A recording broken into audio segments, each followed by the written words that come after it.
Alrighty, good morning for anybody watching this in the playback. This was not a scheduled live. This is just one I'm doing at a different time of day, so I didn't schedule anything. I'm just going to go live and talk about some of the updates, and if people show up while I get... No, Jay, it is live. I'm live. I know this is a weird time for me to be live, but it's okay. I've told you guys recently that I am off on Fridays now, so I'm going to see how this live goes. I didn't announce it or anything because I wasn't sure if I was going to do it.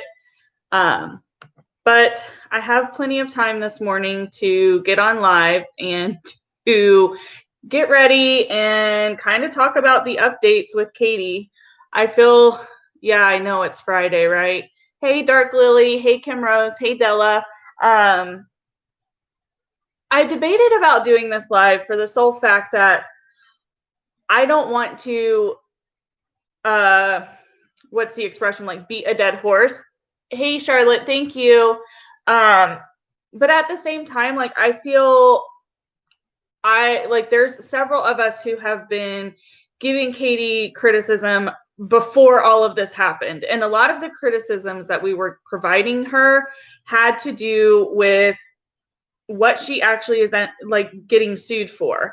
So I almost feel like, to an extent, I want to continue to talk about it as things progress and we are aware of what's going on, because I almost, in a way, I feel like my criticisms were valid, even though I had people, whether that was Katie's subscribers or whoever, saying, oh, we were, digging too deep into it, which we never dug into her, but that we were digging too deep into it, or that we were being mean, or that, our opinion was biased. And, when I first started covering Katie, my opinion was not biased at all. Over the time, have I probably been more harsh with my criticisms because I can see all her poor behaviors? Yeah, I probably have. But anyways, so long story short, I guess I'm going to continue to go live and make video. I haven't made any pre-recorded videos. I prefer to have this conversation with you guys than to film something, because a lot of you guys have been on this journey, whether you were just subscribers and you don't have your own channels to provide your opinions or your situations, or you do have your own channels, but we're supportive of each other, so we're going to be present, right? So I wanted to talk about the things that have kind of gone on in the last couple of days that I haven't discussed. Hey, Jake's Baby Cakes. Hey, TT. I hope everybody is having a good morning. I'm hoping to get a lot accomplished today. So I'm starting off making sure I'm being productive. So I think the last thing I talked about was, I can't even remember, because it's changed. Every day we're anticipating Katie to finally just be quiet, stop digging herself deeper, stop expressing the behavior that we have been seeing I've been seeing since June, I want to say, is when I first really caught on to her behavior. And unfortunately, it really depends on how you want to look at it. Unfortunate for her, because she is continuing to give Tati's lawyers the evidence that they need to prove the defamation case. Hey, Sandy. So, it really depends on which way you want to look at it, on how you want to say that. But she continues to display behaviors that she has, I think, pretty much since she's had a platform. And this kind of goes to show that no matter what size of platform you are, you're not untouchable. And I kind of think that that's where Katie was getting. I don't know, but that's my opinion. I think she was under the guise of, I have all these subscribers, I have all of this support, nothing's going to come of this. And, unfortunately, she's digging herself deeper and deeper. Did you see her tweet and delete? No, TT, I didn't, unless it was a screenshot. Due to being at work during the day and stuff like that, I only get to scroll through Twitter occasionally during the day. I primarily can like have my headphones in and listen to like YouTubers. Like I watched Emily D. Baker's premiere, and then I watched her live while I was at work yesterday, or I listened to it rather. I have to do paperwork and stuff and like be on the computer. So I'm not actually watching it, but I'm listening to it. So I didn't see anything unless it was screenshotted and reshared, but I didn't see yours, TT. What was the tweet about? Hey, Gina. Hey, Anita. Or Ania. I'm not sure how you pronounce your name. I'm sorry. If you spell it out for me phonetically, I will try to remember. You got a potential call for a job, or job for a call for a potential job. You can tell I'm still kind of waking up this morning. That's awesome. I hope you get it. That's okay, Crystal. I understand. That's kind of what I do when I am at work. I will let everybody know I'm there just so they know that I'm there supporting and listening. And then I just listen. And if something's said that I want to comment about, I will try to comment if I can. You are watching the True Sleuth video after this. She has 5 videos about balls. Yeah, I was just watching, I think it was her most recent. I didn't see the video before that. So I'm trying to keep up with everybody, but everybody is covering this because Tati is a large creator. She has been on this platform for a long time, and despite what others are saying, like Tati has been talked about before, threatening me to be involved with her countersuit. How?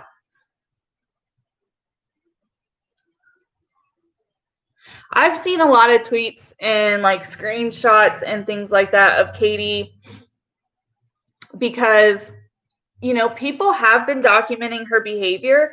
And the reason, in my opinion, the reason why people have been documenting Katie and she has a whole entire subreddit is because people have been trying to alert her to, hey, what you are doing is not right. It's not fair. You're not telling the truth. Because this isn't the first time she's done it. This is the first time she's done it to somebody who's going to push back. And as everybody's kind of saying, karma sucks. And like, I hate that for her to some degree. I mean, I'm a person. I know she has a family. I hate that for her, but some people don't learn their lesson unless it's in a manner like this, which stinks for them because, I mean, we all know what the Emily just, and I will link her videos once this goes up, but Emily she's an attorney and she still practices privately, but she used to be a district attorney. So she is able to decipher and express to us what these court documents mean in layman's terms, which has been super helpful. Like I'm somebody who almost every career I've had has worked with the courts to some degree, but I've been involved with like criminal courts and dependency courts. I've never been involved with civil courts. I don't know how to decipher these documents. I can make assumptions, and most of my assumptions have been right, but it's been very helpful for her to go through everything and let everybody know what's actually being said. And a lot of people, she corrected people, although I think most creators who were saying she was being sued for $5 million, it was like a kind of like a clickbait, but not like an untruthful clickbait. But that was, Emily explained that very well, that they're not expecting to get that amount.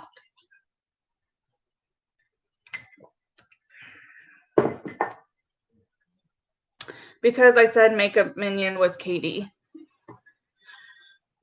So I believe I blocked that person at the beginning of my YouTube channel because they left some pretty nasty and hurtful, like overly hurtful comments on some of my videos. And this is when I had like hardly any subscribers, like 500, 600. And I made my first Katie video and I was just shocked. So I blocked them. I think they're one of the first people I blocked. So I have not had any communication or really seen that avatar or that person, I guess we'll just call him a person, around, because they're not on my channel and I don't typically watch other people's chats. You're welcome, Jakes. Hey Amber, how are you? Yeah, Emily's channel has blown up, and rightfully so. I think her having a channel and doing what she does, hey Debbie, is going to help the community to some degree. Like any community she could be helpful in, because she deciphers all kinds of legal documents, and people come on here and threaten legal documents all the time. And if you're new or you don't know anything about the law, her walking through what some of these things mean is really helpful, in my opinion. So, anyone see Makeup Minion in her lives? She's only in the comments. Huh. See, and I don't pay attention to, maybe that's something I should start doing, apparently, is paying attention to people's chats and comment sections. I really don't. And it's not to be mean, or it's not to like not engage with other creators in their comment sections. I'm typically watching videos while I'm at work, so I can't comment. If I'm watching them when I'm at home, I always try to leave a comment.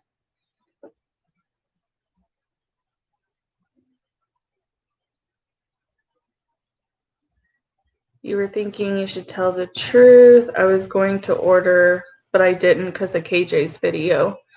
I mean, I don't know if you are on Twitter at all, but the attorney for Tati has been in live streams and such like that, and screenshotting people's comments. He was in Charlotte's, he rewatched Charlotte's and saw her comment section where people were disclosing that they stopped buying or chose not to buy Tati products or Halo products because of what Katie said. And he tweeted that out. And I mean, that goes to show they are watching as much coverage of Katie as they can, and they know that people who have been talking about her, or even people who have a smaller, this is my take on it, and you guys let me know how you feel. Yes, there's larger YouTubers covering this topic, and I'm grateful that, you know, they're talking about it and maybe change will happen. But I have seen part of Nick's and Dustin's videos, their most recent ones. I haven't seen them in their entirety though. But my opinion is channels that are smaller, like me, like Little Red, like Charlotte, like Britt, Radiant Britt, all of us, hey Britt, hey Dana, hey Said Who, all of these smaller channels, we've been seeing this happen. So we have more information. We have more people who are engaging with us in our comment sections about Katie because they know we've been covering her and been saying things about her behaviors and like calling them out. These larger creators, their way of making their videos is different from ours. A lot of us tend to go live and chat with you guys about the situations, maybe with a video or two thrown in, whereas these larger creators don't really go live about stuff like this. They make a video with all of the proof or all of their opinions or a mixture of, and then they post their video. And that's fine. We all like that kind of content. Obviously, most of us watch it. But so I think these attorneys are realizing that these smaller channels where we're interacting with you guys is going to be where they're going to be getting more information for their case, because people do disclose things like that while we are having an open discussion with you guys. She told Tati's lawyers it's not her, but they can say better not be because we can track the IP. Then all of her comments were deleted. Yeah, didn't that happen with the Zags Creations account too, or something like that?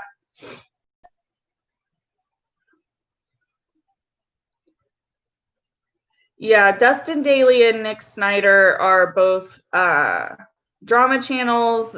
They typically cover like beauty drama, but they will cover any kind of YouTube drama. You watch The Viewer's Voice and Rich Lux. Yeah, The Viewer's Voice is Nick Snyder, and he has done collabs with Dustin Daly. So if you watch his videos, you've probably seen him. You don't have a Twitter? That's okay. I hardly understand how to work Twitter, so you know, take that as you will, right? Twitter is pretty toxic, to be honest. That's why I don't engage very much on Twitter. You like Karina Kaboom, but she's not covering this. I thought she did make, she's at least made one video about this, hasn't she? I thought she did. I used to watch Karina, and then when all of the drama was going down with her and everybody else a few years ago, I kind of stopped watching her because her content got kind of boring. And like, I don't know, when she was using all those toys as props and stuff and like always throwing shade, which I get that was her character, it kind of started to rub me in a way where I wasn't finding it entertaining. So I stopped watching her. I did watch one of her recent videos though. Hey, Emily, how are you? I'm happy it's Friday. That's how I am. So Katie has further dug herself in a hole, which most of us are not super surprised about. I'm more surprised that her attorney or her husband haven't stepped in at this point. Hey, Georgette, because hey, Nick and Steph, because it is now like largely publicly known that Tati Westbrook, James Westbrook, and Halo Beauty are suing her for defamation. And every time she gets online, unless it's a pre-recorded video about something else like the Duggars or whatever, every time she gets online or on live, she ends up talking and making things worse for herself. And then she is doing exactly what she's not supposed to, and she's going back and deleting it. I'm pretty sure Tati's attorneys are kind of grateful that the subreddit and people have been trying to call Katie out for as long as they have been, because they know her behaviors, they know what she's going to do and when she's going to do it, because unfortunately, you know, she's predictable. I hate to say that, but she's super predictable. So they know what she is going to do because they have been following her for so long. They know her behaviors, they know her pattern better than anybody else. So they're going to be able to catch it in time. And I'm sure she's hating that right now.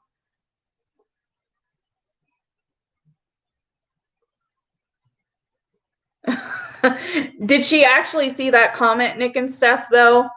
And if she did, you know, she probably deleted it and called you a troll, which I have a lot of opinions on this whole troll stuff that she keeps saying and that she keeps trying to defend. And then we have all of the evidence where she legitimately states that she has trolls and she's proud of them and they're proud of being her trolls, which is disgusting behavior. I do not understand. I understand creators building a community, right?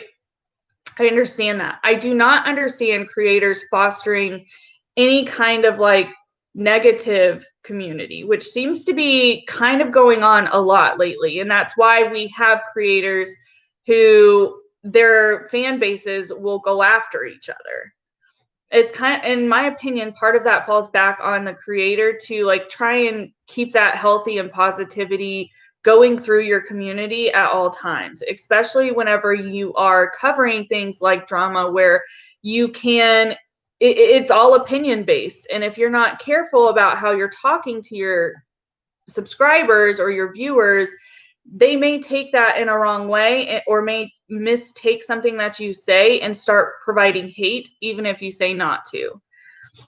You got a phone call from them. Oh no.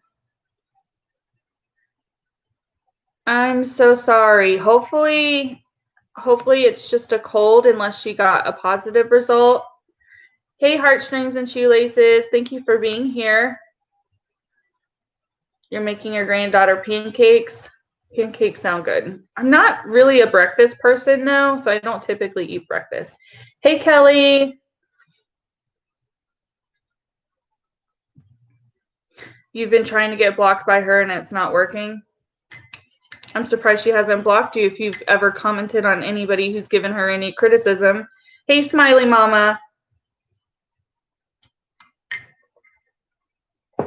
Right, TT? I'm just kind of surprised that neither her husband nor her attorney are just like, listen, you need to only upload pre-recorded stuff that has nothing to do with this and let this stuff settle down, because she contradicts herself almost every day. She's like, I can't tell you guys anything. I can't tell you guys anything. And then she goes and deletes stuff, or she goes and says something on another creator's stream, but then she wants to threaten every creator who talks about it. I'm like, okay, well, hopefully you are encompassing Unirock in that too, because whether he's supporting you or not, he's also talking about you and what's going on. So, she's making herself seem more and more unhinged, in my opinion, because she's just all over the place. She can't stop making things worse for herself. Losing subs didn't even clue her in on how bad things were getting. I haven't looked at her social blades. I didn't realize she was losing subscribers. I'm not surprised, to be honest. How rude. You want to be on the block list too? You finally got blocked, Emily. I mean, and like, it's not that hard to get blocked by her, to be honest. I think like people that she knows were supporting her at one point, if they are now no longer supporting her, I think she's more taking that as they're not supporting me right now because it's popular opinion to not support me, and that you guys are going to come back when everything dies down. The way she's going, this is not going to die down. Not anytime soon. Hey, Zeke.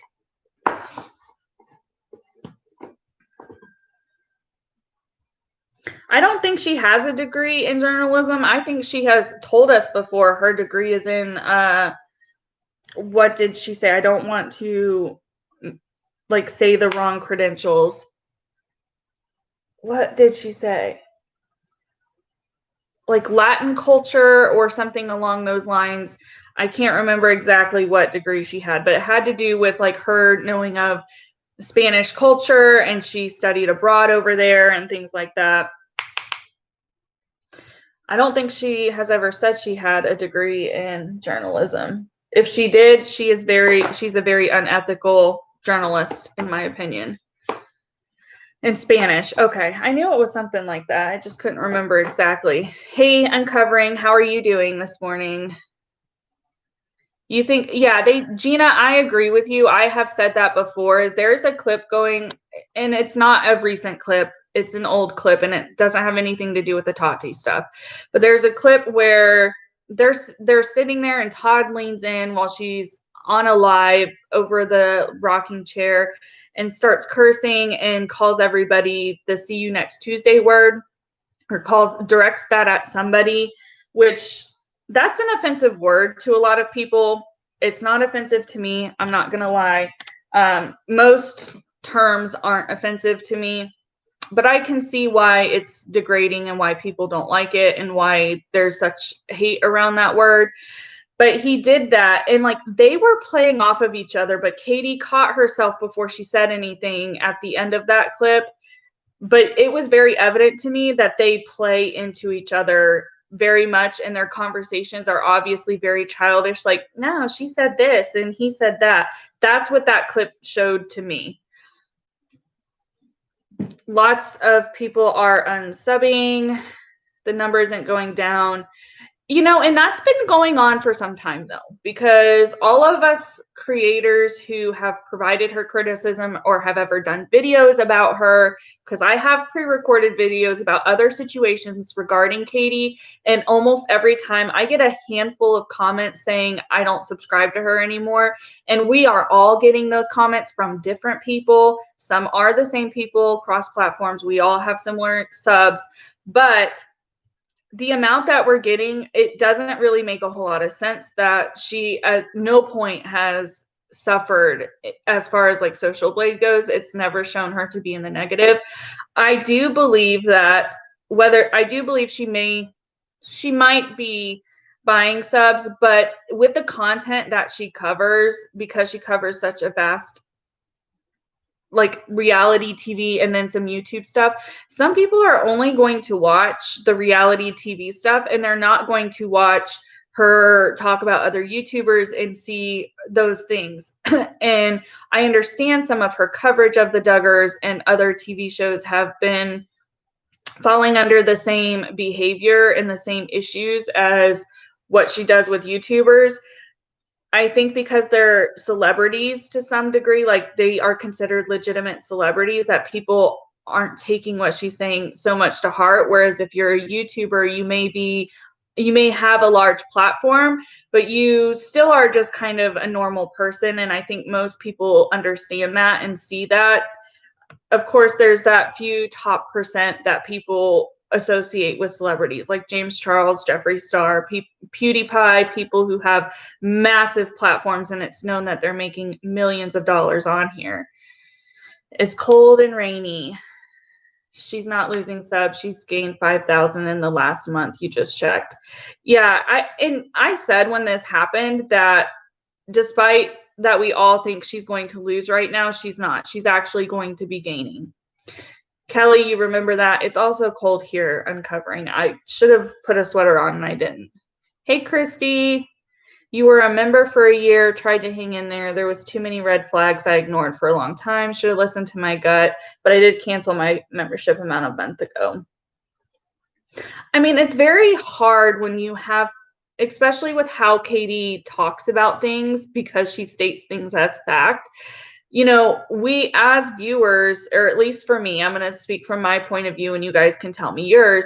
As a viewer, like, I kind of just take everything as somebody's opinion, but I can understand where at times somebody said something. I'm like, I maybe didn't think of it that way. And I'm like, oh, okay. I could see that. Excuse me. I'm sorry. I could see that and be okay with it. And like, not really critically think about that scenario in that time. So I can see where her misinformation is very, very problematic. And I've had videos where I have done about things that I hold dear to me that she has talked about in an a way that how she was using terminology was super uninforming and misleading, and it was misinformation at the end of the day. Hey, Delaney. Her channel's gone. Zeke believes Katie's also buying subs. I think there's a lot of people who think that. And I know that's against YouTube terms of service, but I don't know if there's a way for YouTube to see if that happens. I mean, we can compare like analytics from a channel who has not bought subs that is of similar stature and look closely into the analytics and see if it's evident. But I don't know if there's a way for YouTube to be able to tell for certain that that is what's happening.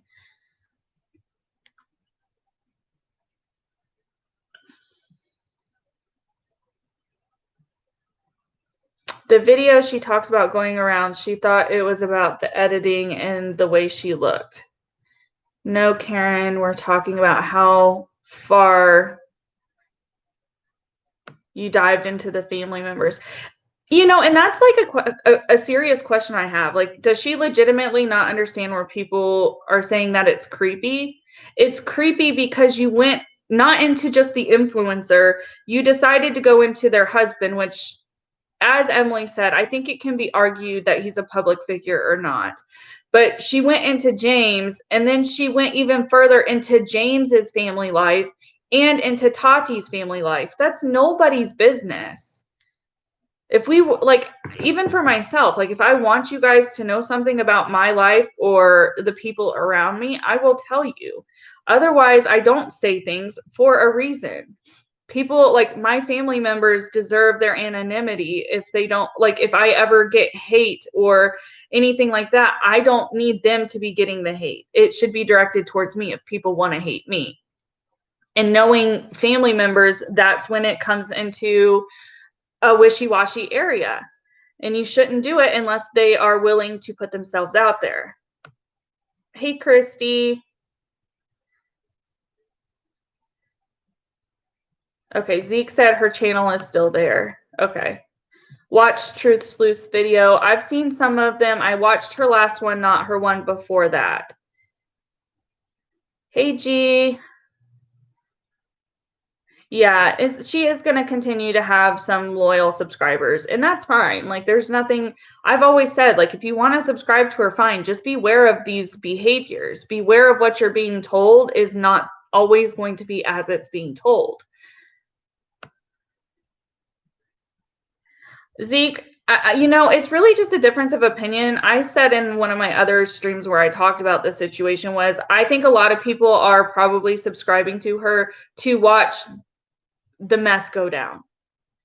People want to be able to keep up with the tea and keep up with her behaviors. And the only way to do that is to subscribe to her and to follow her. So you are getting notified, because historically she deletes stuff, which now has been called out legally. Like, hey, we know you're deleting stuff.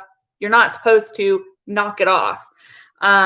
Emily did a great video of breaking down that new document, the motion for her to stop deleting her videos. I can't remember exactly what it's called off the top of my head.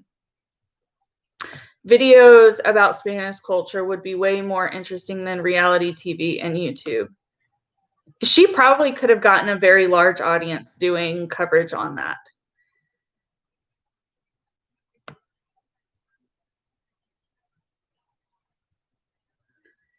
Oops. I skipped some people on accident. So if I didn't read your comment, it was a question or something you wanted me to say, just re-comment it. I apologize.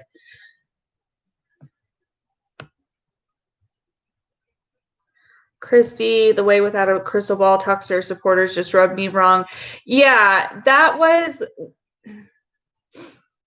I don't understand why any subscriber would talk poorly to, or any creator would talk poorly to their subscribers, especially when they're a creator who is utilizing the members, the super chats, like almost taking advantage of that to a degree.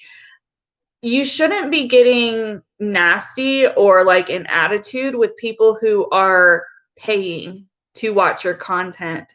I understand they're getting something extra out of it, but still they are paying to some degree your bills. Aside from watching, you are getting multiple revenues from that individual by them being a member.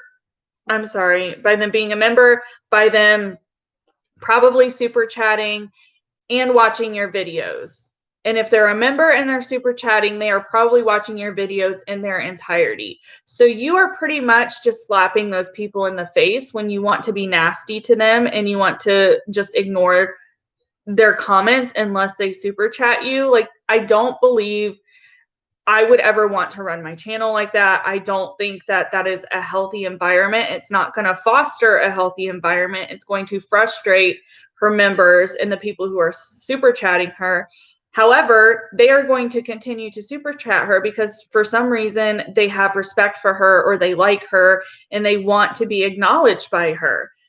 So they're going to continue to do those things to try and get that back. It really bothers me thinking now this lawsuit, which shouldn't make you look good, will in the end get her more subs. Yeah, I mean, I think it's just going to be a temporary thing. Like, my personal opinion on all of this is she's going to gain right now. I'm sure she's going to lose her loyal subs who have always defended her, always had her back against other channels and other people who have been trying to call her out. I think she's going to lose those people, but she's going to gain new people who are just wanting to maintain informed about what's going on and keep up with her antics. And then once everything is done or she finally stops, those people are going to leave because they're not going to be interested in her Duggar content. They're not going to be interested in her Teen Mom content. They're not interested in any of that. They're just interested in the drama. So if she doesn't keep going with this, people who are subbing now are going to unsub. That is my personal opinion. Let's wait till her mods are served with papers and see how many leave. I don't know. There's been some conversations, I believe, about that potentially happening.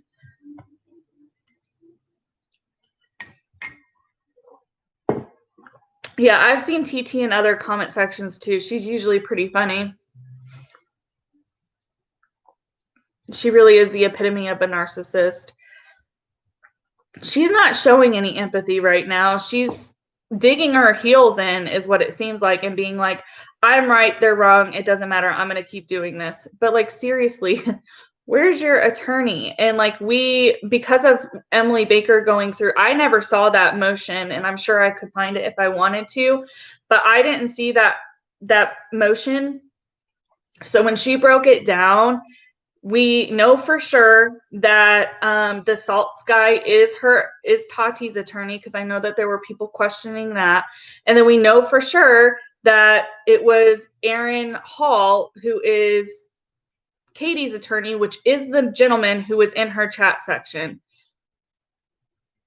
I'm going to maintain with when that first came out. Like, I have never seen an attorney get in a client's live stream and support them to do something that most attorneys would advise not to. And that is coming from Emily herself. She said something along the lines of, any attorney at this point or prior to this point, when she was officially served the documents on the 30th, I think she said was when she was officially served, any attorney would have told her to be quiet and to not delete stuff. And then that's when Katie put out the tweet, I'm not going to delete stuff. And then literally, I think less than 24 hours, she started deleting stuff. And then she closed out her Twitter, which Emily explained to us why that's an issue, because she's erased all of her analytics by resetting her Twitter. And she did it again after Emily's video with her private Twitter, which she still used to spew whatever she wanted to spew, right? Tati may have some shady stuff, but she's never been mean to people like KJ. I wanted her to stop covering minors and accusing people of being pedos. I was done after the Sophie thing. Yeah, Crystal, a lot of people were done after the Sophie thing. I went in hard on Katie about the Sophie stuff. I talked about the Sophie stuff and my issues with Katie covering that. And, you know, I covered that story in general, but I covered specific reasons due to my work history on why I had so many issues with what Katie was doing. And I even criticized people like myself who were on the other side talking, because I know from professional experience things like this and how they can play out. In that case, I was super not happy with that, but a lot of people left at that time. Like, I think that's when she really had a wave of people leave, and her numbers didn't reflect that. And that's when I started to really get curious if she is purchasing subscribers. Again, I don't know if there's any way to prove that. Hey, Shell Belly. Charlotte is awesome. Yes, Charlotte is awesome. I appreciate her being here. I try to watch her lives. I typically will pop in if I'm able to and like let everybody know I'm there if I pop in. I have seen one of Carissa Exposed videos, and I don't think I was able to finish it. I hear she's along the same lines as everybody else, so I'm sure I would enjoy her content. I just have to take some time to watch her videos. Unless they have come to an agreement and Tati, James, and Halo technically force her to shut down due to how she reports. That's what I'm hoping for. My videos are really what, Charlotte, your videos are really what solidified your gut instinct about Without a Crystal Ball. I'm sure she enjoys hearing that. Yeah, everybody should support Charlotte. If anybody's here who isn't a supporter of Charlotte, I would advise you to go subscribe to her channel. You left right before she tumbled into the Sophie thing. But technically, you're still a paying member until Friday. But you've forgotten to watch her. Yeah, Dark Lily. I mean, nobody should be shameful or feel bad about being a member or a subscriber of hers. Like, that's not the goal, I think, for almost everybody who covers Katie or has or continues to cover Katie. We just want you to be aware and like be paying attention and keep an open mind when she is covering stuff. Hey, Petra.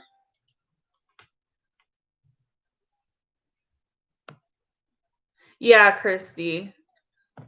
Being unable to show empathy is a side effect of being a narcissist. You're absolutely right. The whole Sophie case completely turned me off. I watched her yeah.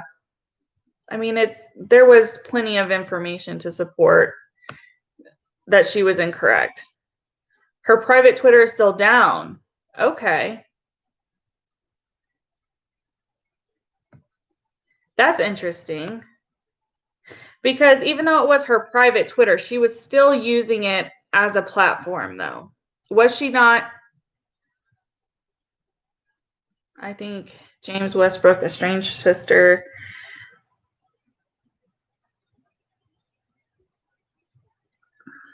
Yeah, I'm sure at some point more people are going to end up involved in the ongoings of this court case. I don't see how more people can't get dragged into it. Hey, Raymond. Report history. You can delete videos. You can't delete the videos you have reported, and I think it would possibly tie into the destruction of evidence. Interesting point. I haven't even thought about that, and I don't know if anybody else has even mentioned that, to be honest, from what I've seen. Don't waste your money on her. I mean, I think most people who are here probably don't support Katie anymore, but I don't want anybody to feel like they can't be here if they do support her or have supported her.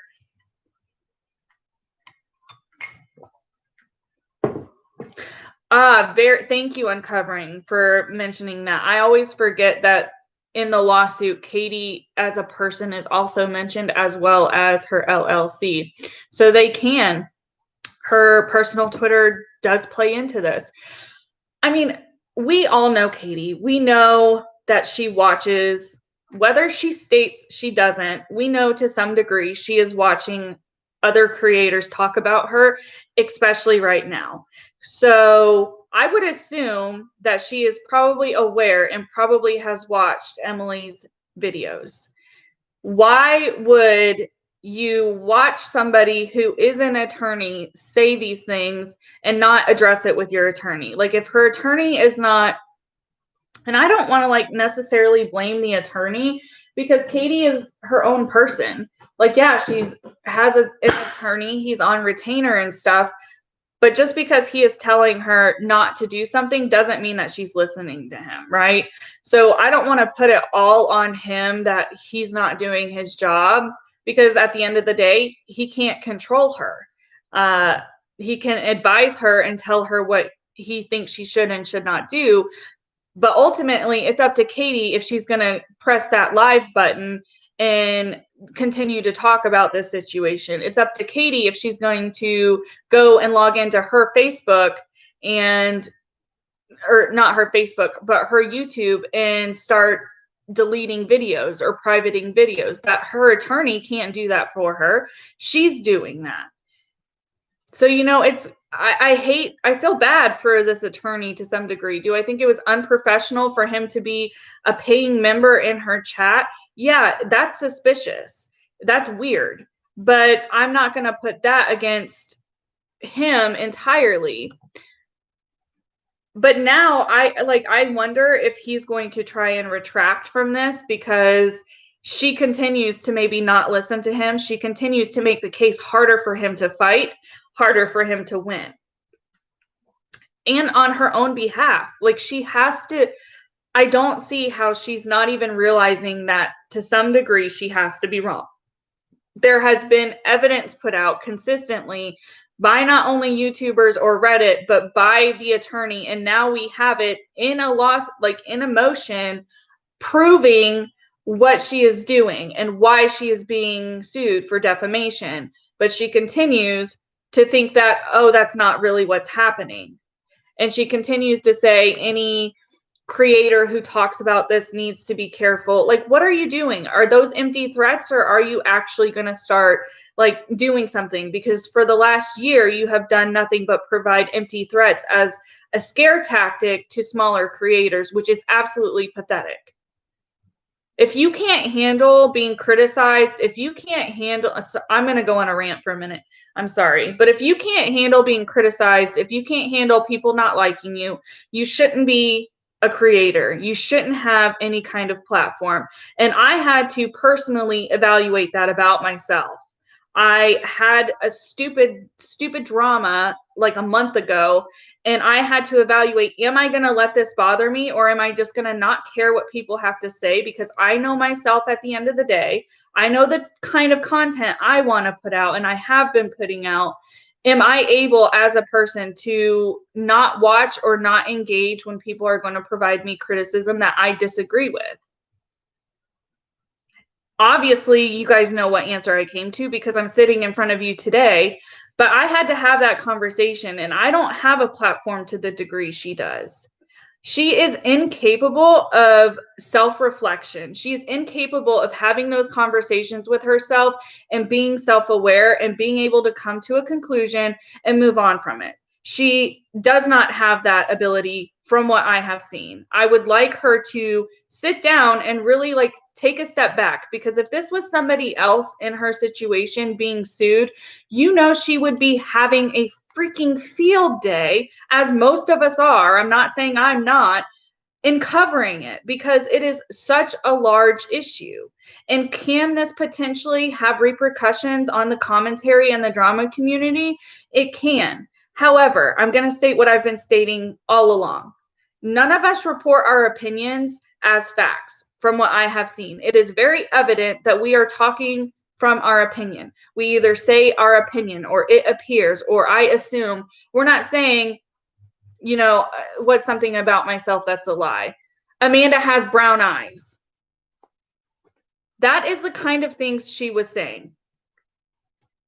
Because you don't know if I have contacts in, right? So what if I do have brown eyes? But you don't know that. And when she was making those comments about James Westbrook and Tati Westbrook and even their company Halo Beauty, she was taking little bits of information she was getting from whatever source, whatever information, whatever public site, and taking bits and pieces of it and spewing it as factual, which I talked about in in the Sophie case, when she decided to be an asshole and air out a 9-year-old's medical records and everything else, which she didn't show them, but she mentions them. She showed other legal documents. And when she was covering this case, even though the literal document was shown on our screen, she was taking bits and pieces and reading from bits and pieces to push her narrative. I said then, this is a problem. You can't take bits and pieces and just say it and spin your narrative. That's lying. That can be defamation when you are referring to a person. And lo and behold, she effed with the wrong people. And she should have seen this coming. That's another issue I have with this. She should have seen this coming. She got 4 cease and desist, according to her, and she ignored every single one. Then she got reached out to by another large influencer who is known to have connection to Tati and say, hey, you really probably should stop. She listened to him for a brief period of time, got a phone call from somebody who said, no, James was sent to do that, and then put out, 3 or 4 videos about how James forced her or tricked her or threatened her, whatever title she used. I can't remember, but she used titles along the lines of James kind of insinuating that she needed to stop. And she knew now that James did that at the direction of Tati. Whether that's true or not, what does it matter? Like, they were friends. If somebody was lying and saying shit about one of my friends online, I would go to the creator and say, hey, like, you don't have all of the facts. You're kind of spewing misinformation. you need to stop or else something might come of it. I'm just trying to reach out to you, which is what James did. I don't understand why she tried to twist that into something that was a bad, like, does she not have friends in her real life that she doesn't know friends look out for other people? Just because you're a creator doesn't mean you don't have friends. Just because you have millions of dollars doesn't mean you don't have friends. So I had issue with that. And then she is served the documents that, hey, they're suing you. In addition, don't delete anything, and then goes back and deletes everything or deletes a lot of it, makes it to where analytics can't be seen. You are continuing to engage in behaviors that are scary. Sorry. I just wanted to get it all out because, I mean, it's just like literally almost everybody can see this stuff and how it has gone down and what's been happening, except for Katie. Except for Katie, and apparently except for her husband, because he's not stepping in or, you know, making her stop or saying, hey, like, don't go live. Right now, if she was smart, in my opinion, because I don't want her to try and say I'm calling her dumb. In my opinion, if she was going to be even slightly intelligent about the situation, she would stop going live, because Katie cannot deal with people disagreeing with her or combating what she's saying with other information. So she needs to just not go live. If she wants to maintain uploading to, you know, keep her flow going, I understand that. Nobody is, well, I'm not going to say nobody, because I've seen people even in my comments say they don't want her on the platform. But from me, I don't care if you're going to upload stuff about the Duggars. But make sure that what you're saying is not your opinion as fact. Make sure what you're saying is legitimate. And if you're going to be saying your opinion, make it clear that it is your opinion. You should not be calling people who have no record, no information, nothing supports the fact that you think they are inappropriate with kids. That is such a scary thing to do. That is why so many other creators have been canceled off of this platform. That is why Tati had the initial backlash she did, because she tried to insinuate that about James Charles. That's why she got the hate she got. And then it goes back even further. Other creators, John Cookian has been talked about a lot recently. He did that to Peter Mon. This is why creators get canceled, because they say stuff that's not true without any backing, and they try to convince people it's true.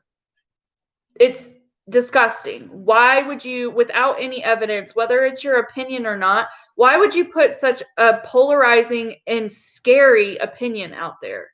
You should not put that label on anybody unless there is a reason to, because you have something to back it up, because you have a survivor's disclosure, because you have a law enforcement report, not because you think it's weird that he has a child who ended up doing something inappropriate. That doesn't mean it happened to him. Statistically, is it typically because something happened to them? Yes. However, you cannot put that on his dad. You can't. You're dumb. I'm going to say you saying because a child's action is because something their dad did, you cannot make those conclusions. You just can't. It is illegal. Like, you can't falsely accuse somebody of something like that. I have missed a lot of the chat. I apologize. Typically, whenever I get on something that frustrates me, I kind of go off on rants. If you're new here, I'm sorry.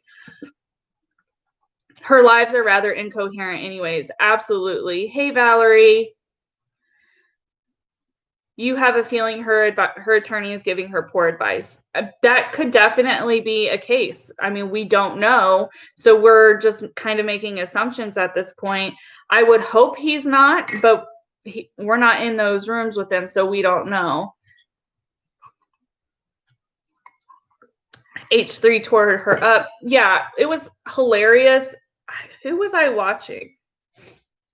Watch somebody who did a playback of that whole thing and like clipped in where Katie was like, oh no, whose video was that?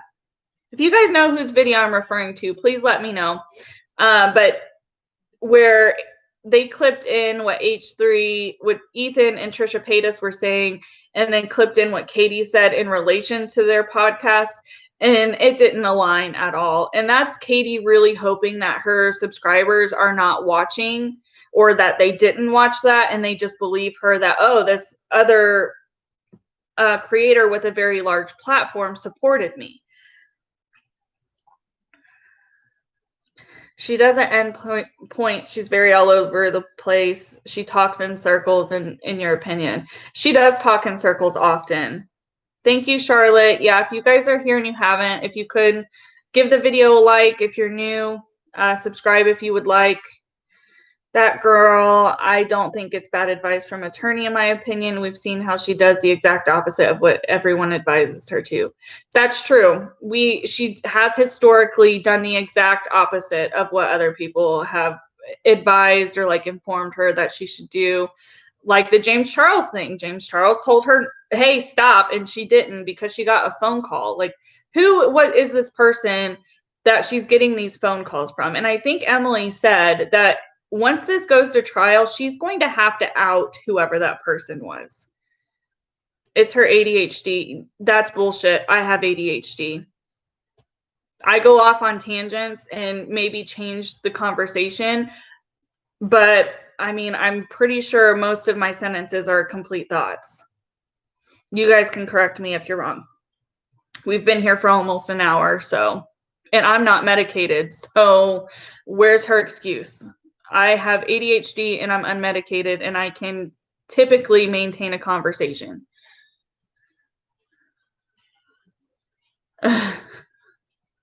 It would be funny, Jay, but I doubt that's the case. Tweet, delete, repeat. Yes, that is always what she's done. I missed how you guys were talking about how you think, in your opinion, she is going to pull Jesse into this because she's admitted Jesse has access. That is a very interesting point uncovering. I'm glad you mentioned that. I didn't even think about that. I assumed Jesse will get brought in eventually just because she's paid. But I believe you in the fact that she has said Jesse has access to her social medias. I personally haven't ever heard her say that, but I don't watch everything that Katie does. And you guys keep on it a lot better than I do. She blames everything on her ADHD. Yeah, she does. Anytime she misspeaks or something like that, she blames it on her ADHD, which is a BS excuse, in my opinion. Like, I understand it's a mental health issue. I have it as well. She talks about how she's medicated for it, so that should be counteracting things. I'm not medicated, and I seem to do okay. Not that some people don't need medication. I understand the need for medication for some, and she may fall into that category, but don't blame it on your mental health. Like, don't. Your ADHD is not why you can't complete your sentence. You can't complete your sentence because you are too busy caring what people are saying in your comment section. If that's a problem for you, don't read your comment section. I mean, it's as simple as that. There's plenty ways to work around the issues that she puts herself into. Yeah, Nick and Steph, your husband has ADHD. You're calling her bluff on that. It's just an excuse. A lot of what she does, which people who have been watching her, is she'll say something controversial. She'll do something controversial. She will apologize profusely, or she will make something bigger happen, or historically, she will try and turn the script from what I have seen and be, oh, I did it because I've been the victim of this before, or I'm the survivor of this. I'm not saying she's never been a survivor in any kind of scenario, but it speaks to your pattern of how you handle yourself. If you're going to do something, get hate, and then say, well, I survived this scenario, and that's why it's okay I did this. Just because you're a survivor of something does not mean it's okay for you to bash other people or spread misinformation or mistruths. there's plenty of creators on here who have had poor childhoods. You don't hear me coming on here because I have chosen to put my childhood and my experience on my platform. You don't hear me coming on here and tearing apart everybody else's, or when I have said things I have said words that are hurtful to people before, or that have stigma, and I try to break stigma. So when I have said a word like that, I have immediately acknowledged that I said it, apologized for it, because that would be like me going after any creator who has put anything about having a poor childhood online and saying mine was worse, so it's okay that I talk crap about them. That logic is not good logic. In my opinion, it's not good logic. Oh, when you were a sub, she said it could be Todd or Jesse responding to DMs. So both of them have access to her social medias. I only watch other creators and Reddit to get the highlights. Reddit is an awesome place. I still have not figured out how to fully use it, but I love what goes on there. Twitter is also, a lot of people pull stuff from Reddit, or the stuff on Reddit comes from Twitter. So I see a lot of it through my Twitter. She goes above and beyond, blaming everything on her ADHD. She takes no responsibility for anything. She doesn't take responsibility, and that's, part of the problem. She can't self-reflect. She can't take accountability that she did anything wrong within this lawsuit, even though there is continuing to be motions filed, because she's doing exactly what she's told not to by law. She says on YouTube she doesn't talk politics. I know. She's a huge hypocrite. She talks how most survivors do not victim shame anyone. Yeah, absolutely. I've never really seen that happen before. Maybe it's a weird way of her coping. She shouldn't have talked about a topic if it was going to trigger her. If she's a survivor and the reason that she wanted to tell her story was because it was triggering to her, she shouldn't have talked about it. That's how I feel. She's not genuine. She's not genuine. The only time I literally have ever seen expression on her face, and again, I don't watch every video, so take this with a grain of salt, but every video I have ever watched of hers where she shows any emotion is whenever she's like, oh guys, I got the dirt on somebody. You're not going to believe what I got. It's whenever she got something bad on somebody else. And then that's been called out to her, and she's like, no, that's not true. And I'm like, I've seen that behavior. Otherwise, you're just I'm very boring to watch unless I do my makeup, which is why I intended to, but I've gotten distracted. Hey, Kathy, you wonder if she's lost any subscribers since the whole lawsuit. We talked about that earlier. Hey, Claire Bear. And a lot of us are assuming that she is. I think it's a revolving door right now, to be honest. I think it is either her buying subs, or I think it's new people wanting to maintain and keep up with the drama. So they're subbing while her previously loyal subscribers are unsubbing, because all of the behaviors they have defended her for are officially in law documents saying, this is what you've done. So, I appreciate that, Claire. Who laughs when they talk about doxing the police station? Yeah, that whole thing, the timing was, I'm not saying she's not a survivor before anybody tries to go and push that narrative. I have never said that. Neither did Little Red, by the way, ever say she wasn't a survivor. But the timing of that, she has to understand the timing of that is ironic, to say the least. It's funny how the word giddy comes to everyone's mind when she reports something bad on someone. Yeah, it's weird. Like, everybody has the same consensus over that. I've seen a survivor shame other survivors in real life. The person was later diagnosed as a narcissist and was likely that way before the incident. You're not saying, I understand what you're saying, that girl. You're just trying to say, like, you've seen people do similar things to what Katie's doing. And a lot of people have tried to say that they think Katie is a narcissist. I'm not going to flat out say that I think she is or anything like that. I try to steer away from calling people any diagnosed terms because I can't diagnose people. Yeah, exactly. You're just providing an example that you've seen. And I understand that. And I'm sure that maybe can put it into perspective for people on why others call her a narcissist. So I appreciate that. You're literally proof without a crystal ball, past loyal sub member, that what you said is 100%. I mean, but that's just crappy. Like, really, it is. Hey, Bonnie, if you use Reddit, don't use their app. Just go to their site on the internet and sign up. It's easier to navigate. Thank you. Because I have been trying to use the app. I'll have to try and do it from my laptop later. No longer a member. Anyone subbing right now is there for the drama and updates. Yeah, I think that's what it is. I'm for sure she's getting new people subscribed to her. Is there a potential she's buying subscribers? Yeah, there is. While she's in the midst of a lawsuit, though, I don't think that would be the best idea for her to do, because at some point I have a feeling that if they are able to, these attorneys may subpoena or may want all of her analytics as evidence. Because being able to see how much money she made on these videos, which is none of our business publicly right now, but for them to see the damages that could have been done to Tati and James and Halo, they have to be able to see how much she was making, which is what Emily was saying in was it the live stream or was it the video?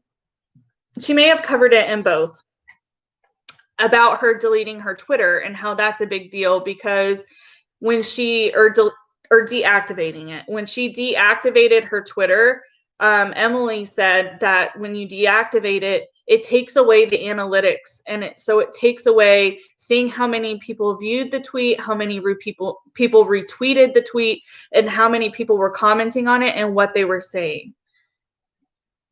And that's a big deal. And, Emily even mentions, I didn't even think of that initially, but, it was in the motion. And thinking about it, stepping back from us, we all know Katie has historically appeared to curate her comments, which I think is ironic, because Unirock and her want to say, oh, we don't curate our comments. Yes, you do. I don't know if Uni does, but Katie definitely does. And he was in defense of her. And still, last I heard, he was still defending her. So I'm interested, as I think a lot of people are interested, to see if he continues to talk about this and support her moving forward. Not that I do not respect Uni, to be quite honest. With what I have seen from him, the few times I have watched his live streams, I have absolutely no respect for him. Aside from the fact that it was brought to my attention, he's a veteran. I respect that and I appreciate his service. Aside from that, he amounts to what's in my yard, and I have 2 dogs, so that can tell you what I mean.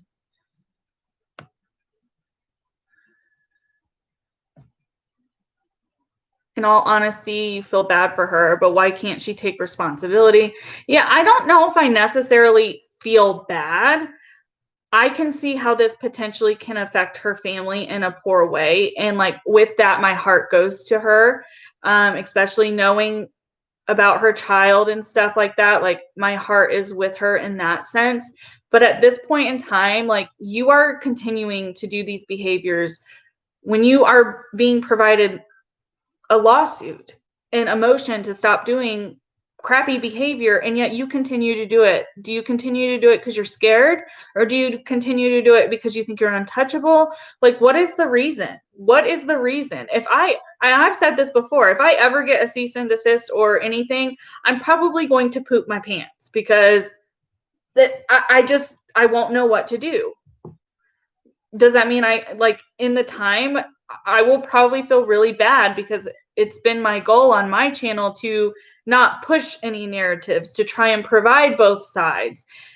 And it came to a point with Katie that I couldn't even see the benefit of the doubt with her, because the behavior continues. It is a pattern, and her attorneys are going to pick up on that pattern if they haven't already.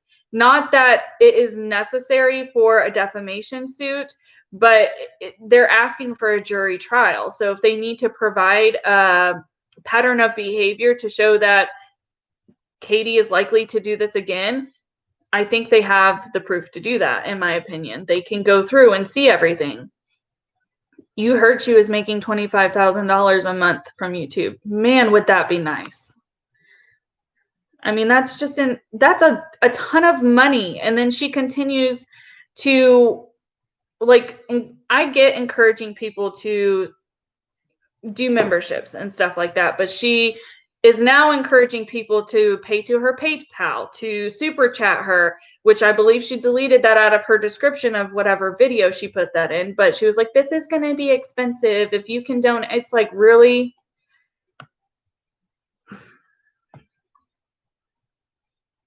Sometimes you feel guilty because you think she's unwell.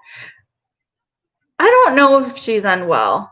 I really don't know if she is. It's none of our business if she is, but I mean, it would help probably provide some clarification. Yeah, I agree that, you know, people who are, hey, Casey, people who are, she does feel untouchable, I think. I think that's why she's continued to do a lot of these behaviors. But, you know, like, Uni needs to be smart and stop talking about it. Like, he can say, if he really wants to continue to support her, he can just say that, I support her, and stop saying why he thinks she's right and they're wrong. Because we have had attorneys, Emily, get on this platform and legitimately point out where the issues are, and that there is legitimacy to the defamation suit, and that she continues to break the suit. She continues to go against what she's told, and she breaks it down in her lives and in her videos on this particular scenario, how this isn't a freedom of speech thing. And that is what her and Uni keep wanting to say. I'm not going to try and explain that because I am not an attorney and I don't feel that I am educated enough or really fully have enough from what she said to be comfortable to reiterate it. But I would advise to go watch Emily's channel and watch her videos on all of this if you haven't already, because she goes through everything and she's very easy to listen to. She's funny. She cusses. So if you don't like curse words, then maybe not watch it. But I mean, it's just a mess.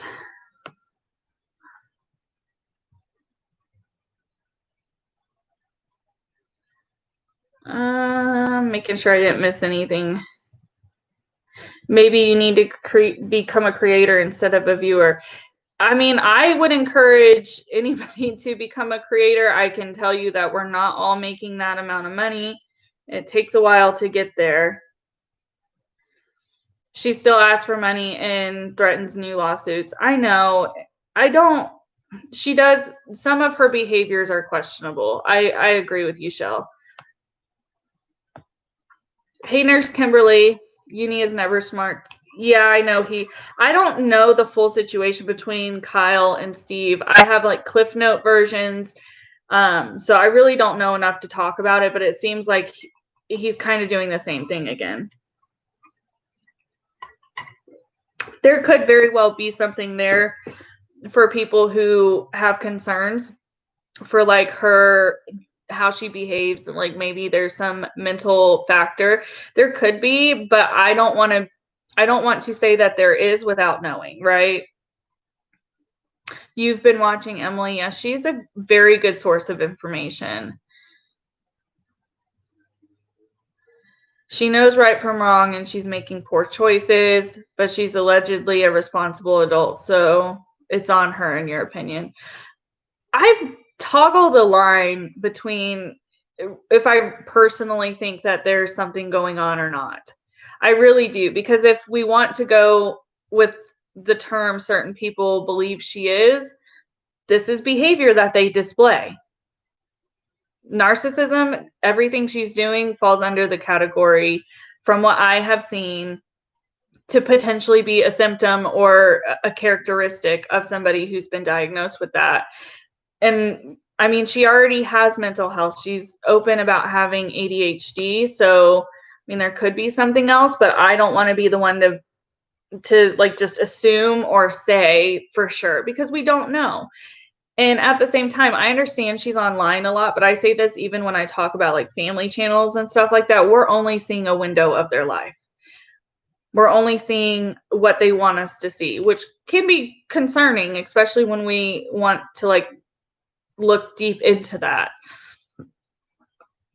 Yeah, Christy, I understood so much better after listening to Emily's videos.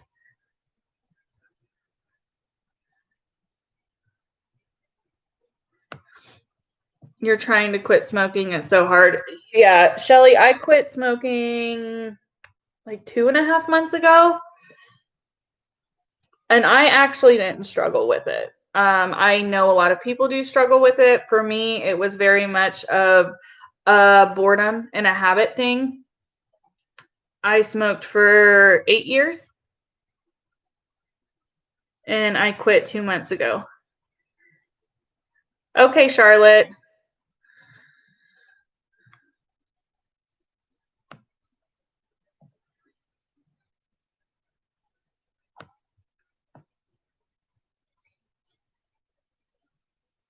Yeah, she is a mess. I mean, it's just all over the place. She can't, I don't understand. I really can't understand. And like I said, I don't want to be the one to say that she definitely has something going on, but it would lead to believe that.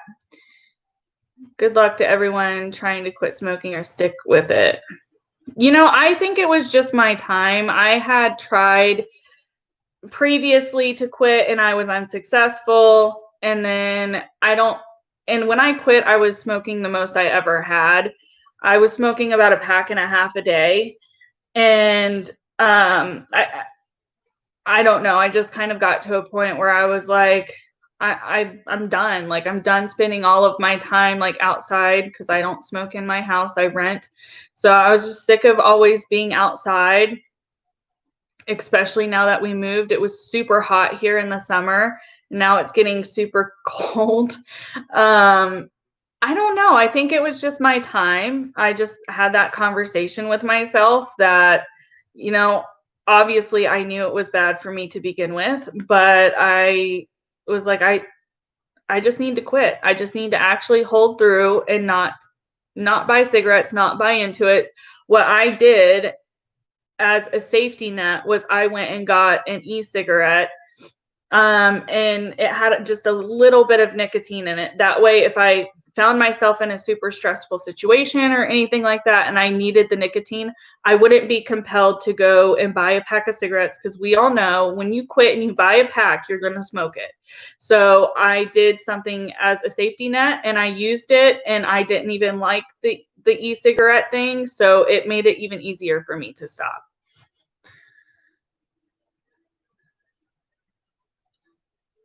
No, Amber, I did just put them, or Amanda, I did just put them down. Again, I think it was just my frame of mind and timing just all aligned that I was ready. Take up making a YouTube channel in place for smoking.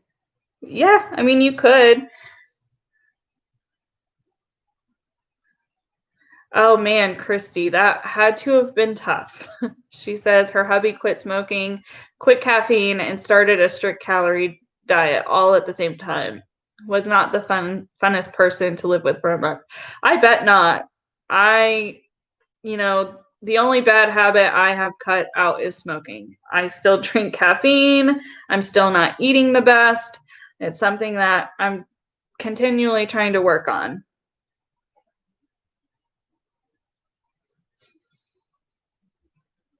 You're freezing on your porch because you don't want to smoke around the kids or dogs. Yeah, I mean, and I've heard of other people using the e-cigarette route to like get one, and that being helpful. I mean, they can be just as dangerous, so just make sure you're fully aware of what you're buying when you get one. It seems to me that she can't seem the difference in reality and what the story is in her head. I mean, that could be the case. it could be something like her having a disconnect, but she's been served legal papers. She has a husband there who would be aware of this. She has an attorney who is deciphering the law documents to her. And my question is, I meant to ask you guys, was there, because Emily says in the motion for her to stop deleting evidence, it was stated in there that Katie received via email the initial lawsuit on the 30th, I believe. Was that the day that she was saying she wasn't served, or am I wrong about that? He lost 60 pounds. Awesome.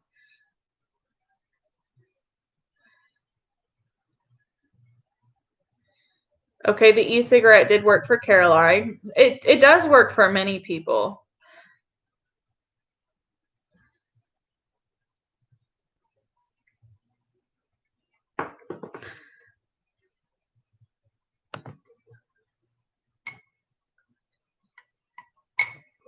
Okay, Claire. So she did say she didn't get served, but she got the email, and her attorney acknowledged in the motion, it has the evidence of the emails where her attorney acknowledged the fact that they got this. And then Katie put out something along, I'm going to continue to try and do my makeup, guys. And then Katie put out something along the lines of she wasn't going to delete anything, which Emily points out as well, that Katie said she wasn't going to delete anything, and then she started deleting stuff. So I wonder, like, really what her train of thought is. Like, does she genuinely think that she didn't do anything wrong, or is she continuing to say she didn't think she did anything wrong because she feels like she's gotten herself too far?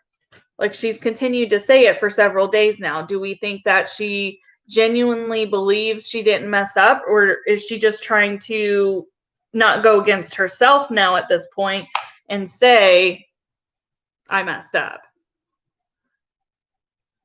What do you guys think?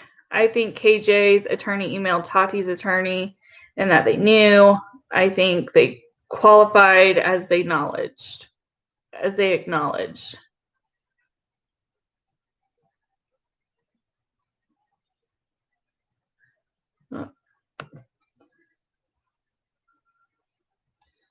To be a fly on the wall in a Katie Joy house, right? Hey, the beauty demon, how are you doing? I mean, it must be interesting right now.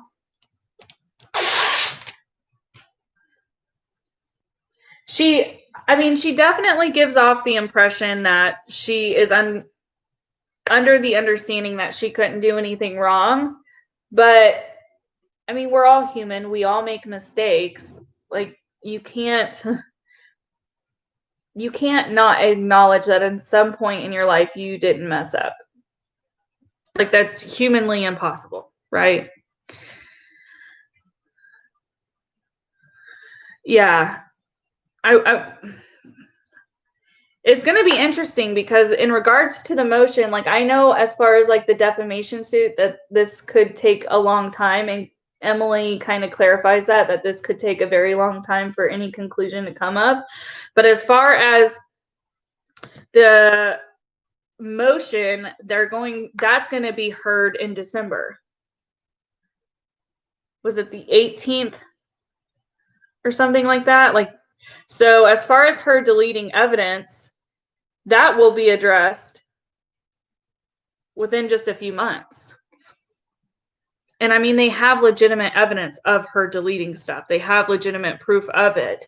So it'll be interesting how everything moves forward and how Katie continues to behave.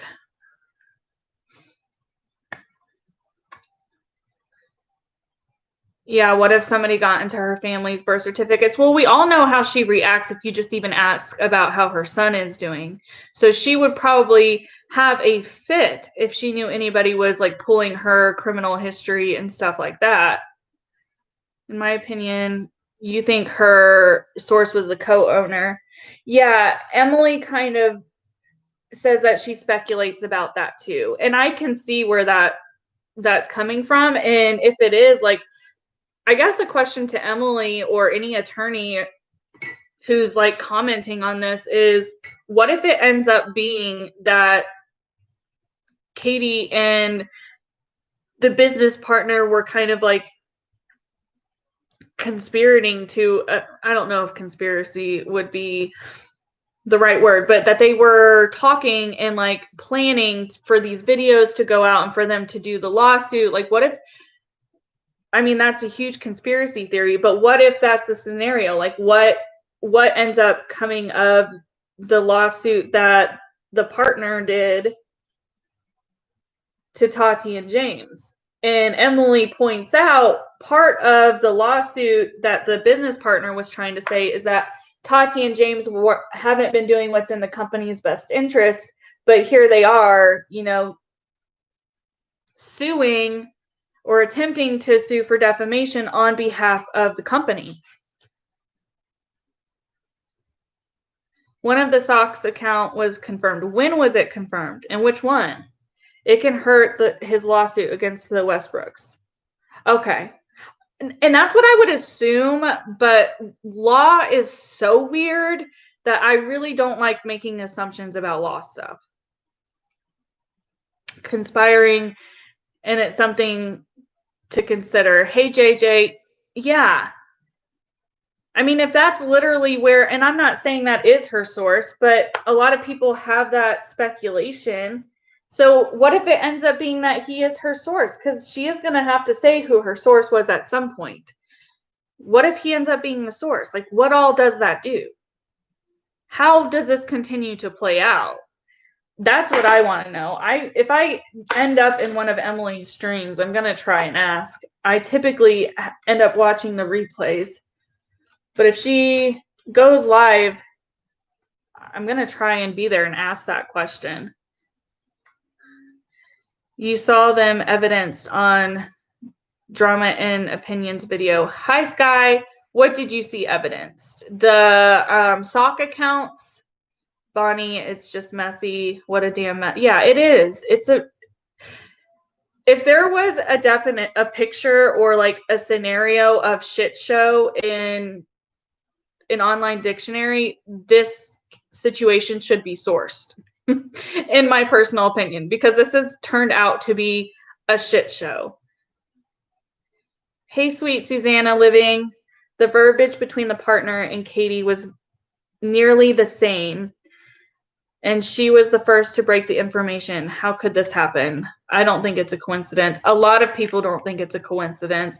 There is definitely some line of communication, I think, but I want to know if it turns out to be him specifically, how that affects his lawsuit against the Westbrooks. Does that make sense? Is what I'm saying make sense? To some degree, Katie's probably getting her information from someone who is working with that partner. I mean, we're all kind of under the assumption it's the partner. I mean, you know, people are shady. People can be gross. It could be somebody related to the partner or somebody who is a partner of the partner, something like that.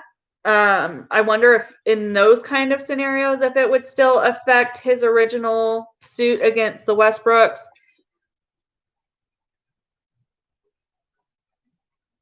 They can vote him out. Yeah, that was a part of somebody's conversation. I can't remember who, that they own the majority share, so they can, it was Emily in relation to the Westbrooks suing Without a Crystal Ball and Katie for this defamation stuff, that, you know, there was a question along the lines of, could the partner like disagree since they are suing on behalf of the company? And she said because they have majority share, he really would have been outvoted anyways.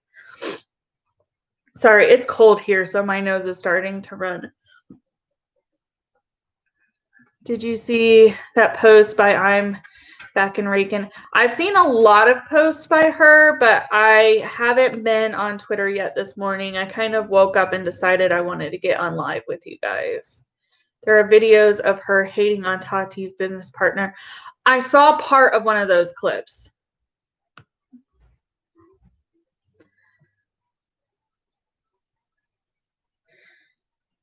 She is online a lot. I agree. Not confirmed, but assumed attorney is asking for help, sending you the tweet.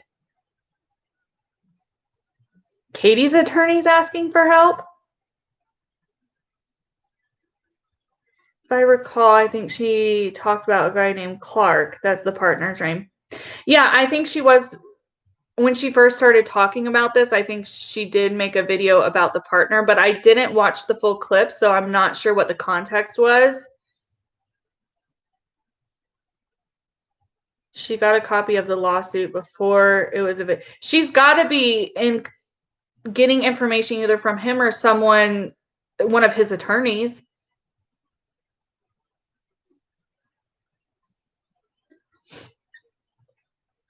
I just tweeted, hey, Casey.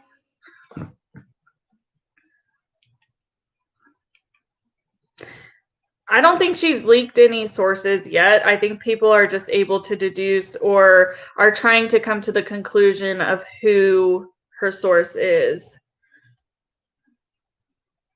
Okay, so this was from the attorney. We are informed that, Mama 1095 was a sock account used by Without a Crystal Ball. We believe the account may have been used to spread information about our clients, but cannot confirm due to it also being deleted. Please contact us via email if you have any copies.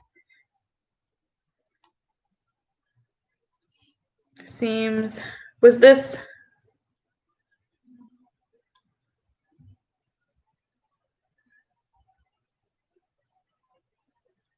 Oh, interesting. So if anybody is on Twitter, if you go to, I just got tagged in something that has some evidence to show why, from the attorney, Tati's attorney, on a stock account of Katie's.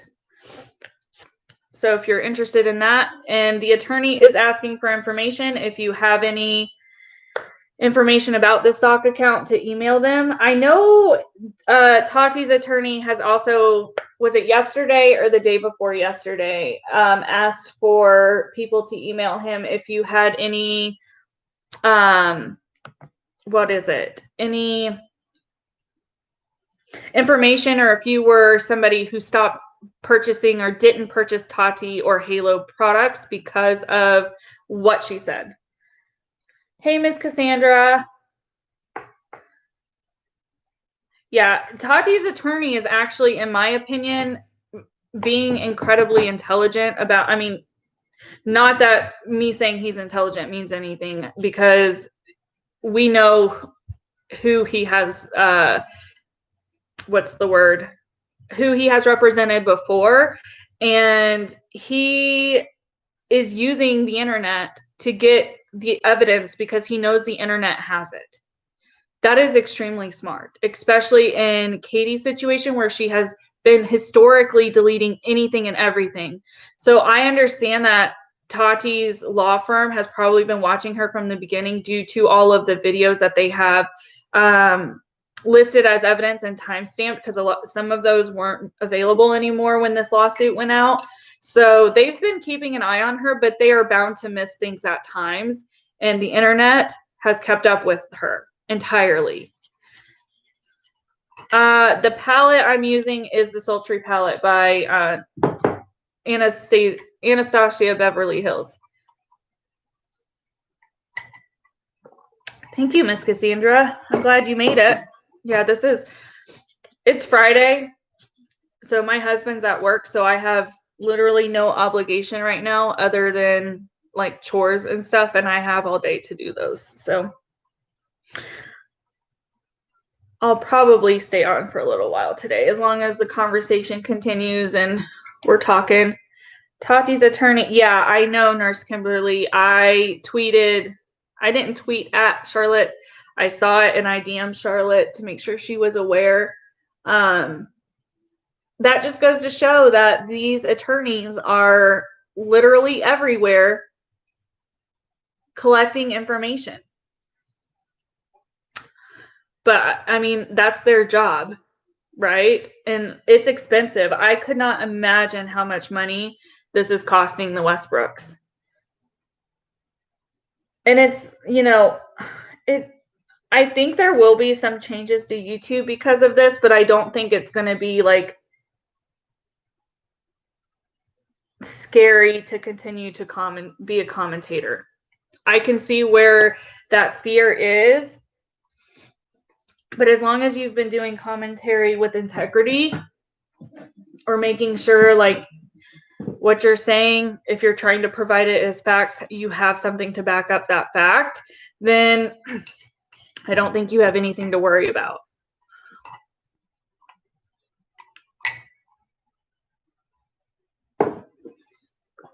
You think you remember someone in the chat asking if you didn't buy them because of KJ. I had somebody earlier in the stream say that they didn't buy products because of what they heard from KJ. So, and there are screenshots of, yeah, exactly, uncovering. That's why I'm telling you guys, if you have a Twitter, go look at the tweet I was just tagged in, because it's verbatim out there that that's pretty solid evidence that that's a sock account of hers. Katie couldn't pay for a VPN to hide her IP address. Sorry, that's just negligent on her side.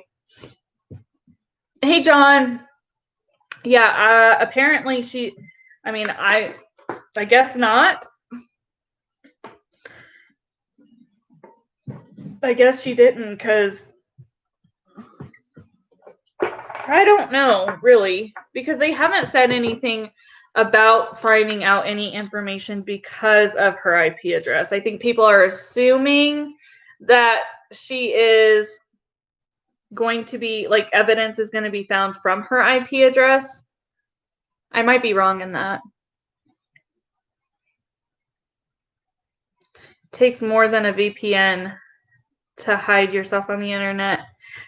Shell Belly, my Twitter, I believe, is Mandapants or Mandapants Does Life. It's one of those.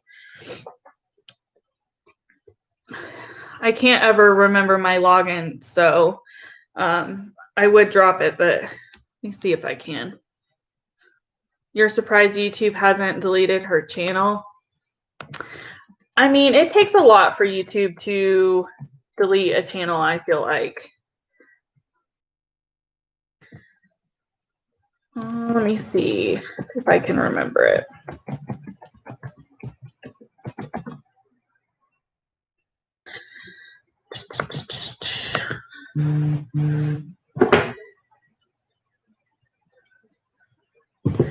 So this isn't the right one. Yeah, I don't know if I'm gonna be able to figure it out. I'm trying.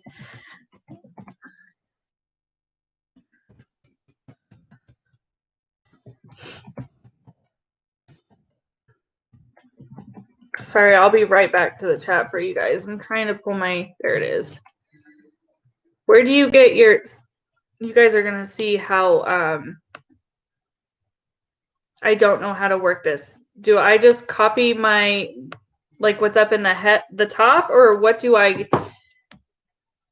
copy to get your link, to get my link? Okay, thank you, Claire. Yeah, I don't know how to work all this stuff, guys. I'm still learning. So, we finished doing my eye makeup. Yeah, what did Nurse Kimberly say? Didn't Emily say that YouTube had to change terms of service and can remove a channel at their decision? I believe she did say something. And, I think that is one of the changes that they did whenever they did, like, the anti-bullying anti-harassing stuff. I think that was one of the changes made because it was such a concern.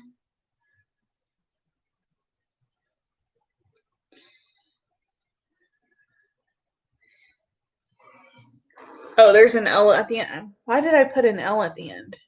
Who knows? Hey, Essie, everybody is trying to figure out KJ. You can't figure her out. She has a teenager's mentality. She definitely operates differently than I feel most people do. And I don't mean that fully in a negative way, but I don't know if any other YouTuber, that's not true. I'm not going to say that. What I'm going to say is I don't know of any other situation where someone gloats about getting 4 cease and desists and then ignores a lawsuit that they're given and does the polar opposite. I've never seen something like that happen on the internet before. I mean, let me know if you guys have ever seen anything like that. I haven't. Thank you, Claire, for putting that there. Yeah. Unfortunately, I'm just not, I don't know how any of that works. Hopefully I can get everything figured out here soon,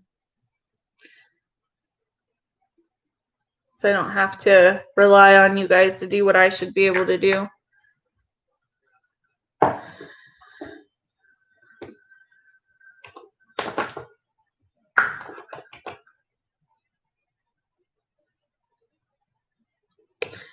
Is there ever a great tech day? Always something. Absolutely. I always have something go wrong.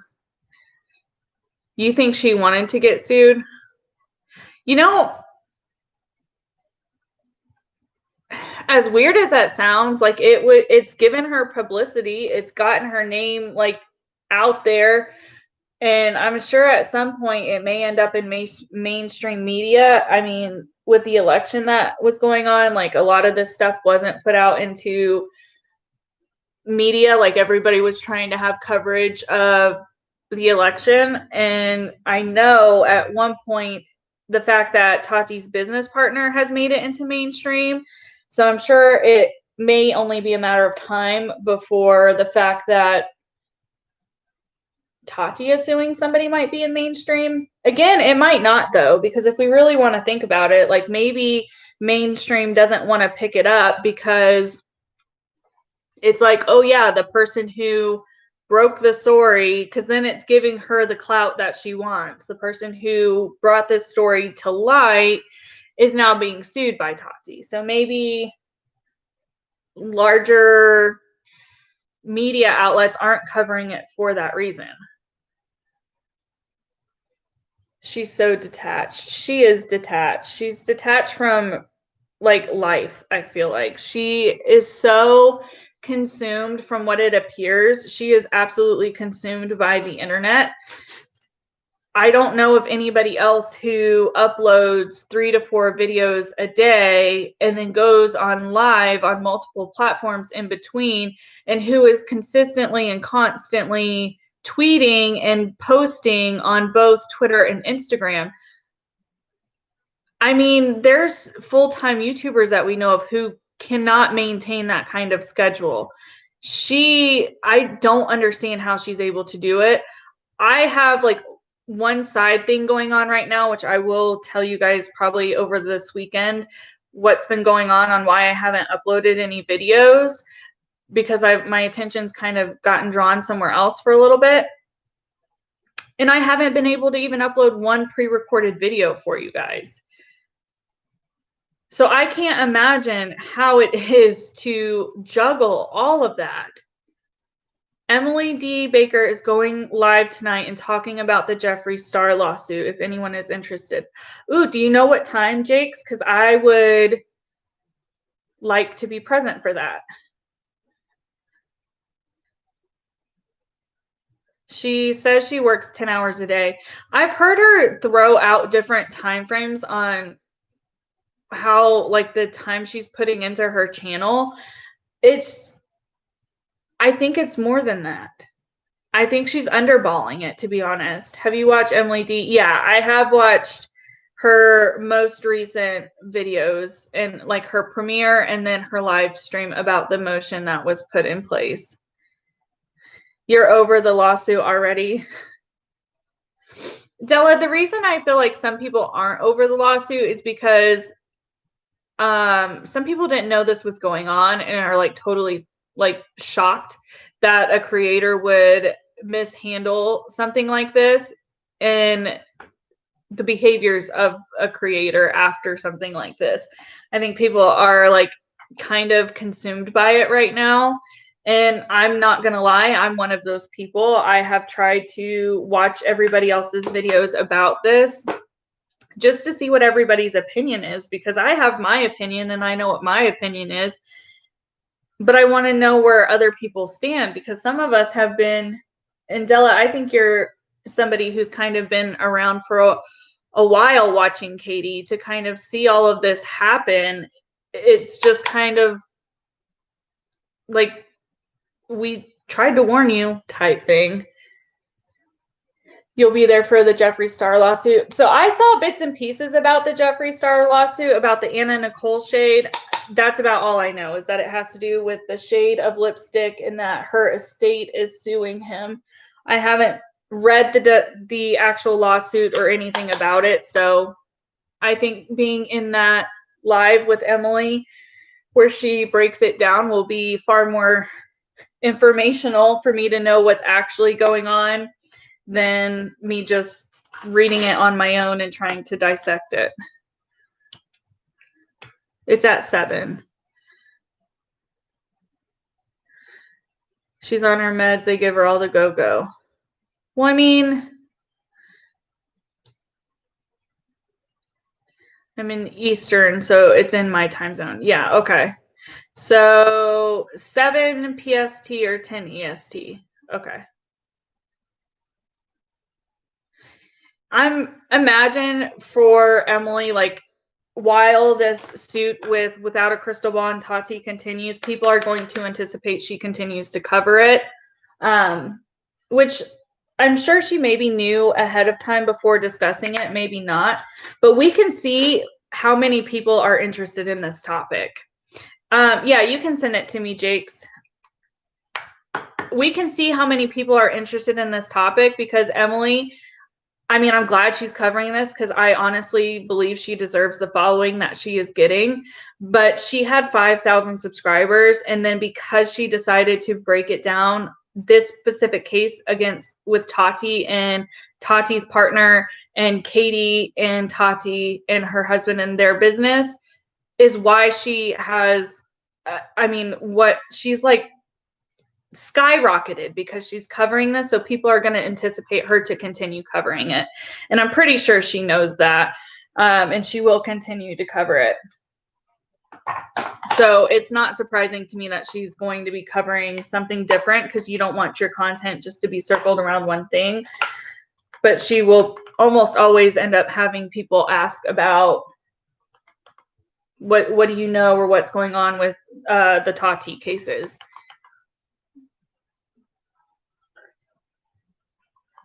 Nick made me laugh. Without a moral compass, without a pot to piss in. Yeah. I knew, I've seen part of his video. I haven't watched the whole thing. And did I start Dustin's? I maybe have started Dustin's, but I haven't finished either one. I know that for a fact. But I did get to that point, and I was like, she thought they were being mean to her before by not crediting her. But now she's seeing what it's like to really piss these creators off, because that's really what she's done. She's made them mad, and she has tried to accuse them of being on Tati's payroll, and like that's why they didn't cover it in whatever way she expected them to. I mean, I remember them giving Tati a hard time for the James Charles thing. Yeah, I know she's definitely blowing up right now.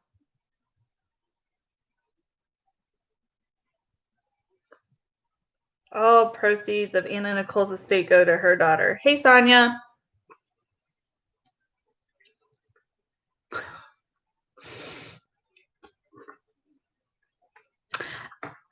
I haven't seen Anna Nicole's daughter. I would imagine if she has children, her estate is going to them. But that's me assuming. I do a lot of that, and it's not always, my assumption isn't always correct.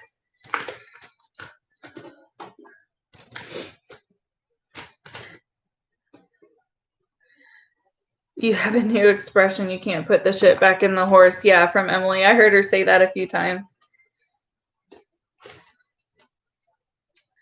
Emily, someone please tell me, was KJ ever a makeup guru? I don't think so. I've seen a couple of videos other than the one circulating around where she had tried to incorporate doing her makeup. And I've heard her address how she at one point tried to like incorporate her makeup into her content, but people weren't watching it and people didn't like it. So I don't think it was a regular thing for her, but I do think it was something she tried and people weren't receptive of for whatever reason. And she stopped. So she did do Get Ready With Me. Did she do multiple or just a couple? Because I've only seen a couple of clips, like a couple of different clips where she's done it. Which I could be wrong. Sorry if you guys are shaking. I'm trying to put everything back because if I don't, once I'm done with my live stream, I kind of walk away from this area for a while before I come back. So it really frustrates me if I leave everything out and then I try to come and do my makeup I just got the hiccups, I'm sorry. And I try to come do my makeup the next day and there's all my tools from the day before and all my makeup from the day before all over my vanity. You're wondering if she's going to have her surgery now. I don't know. Yeah, where she disclosed how much of a stalker she is. I think she's done other videos of her doing her makeup too. I've seen more than just that one. I've seen one more recently. Not like super recent, but when I first started watching her in like May, she was obviously my recommended because I was subscribed to her. And one of the videos that was recommended was a beauty video. And I didn't watch it, so I don't remember what the time frame was. Hey, Leanne. Yeah, apparently notifications is an issue for my channel this week, but that's fine. It is what it is. I always leave my live streams for you guys to replay if you want. So it will be up if you want to go back and watch anything. Hey, Mila. KJ said she was putting her surgery on hold for now. Did she? I mean, it's a wise financial decision for her to make unless she has good health insurance. But again, I don't know if that surgery is a cosmetic surgery because then most health insurances don't cover as much or any of it. Shell, I would be scared too. And she's trying to portray that she's not scared and she's trying to continue to like say how she did nothing wrong while she continues to do stuff wrong because people are screenshotting her every move and she knows that.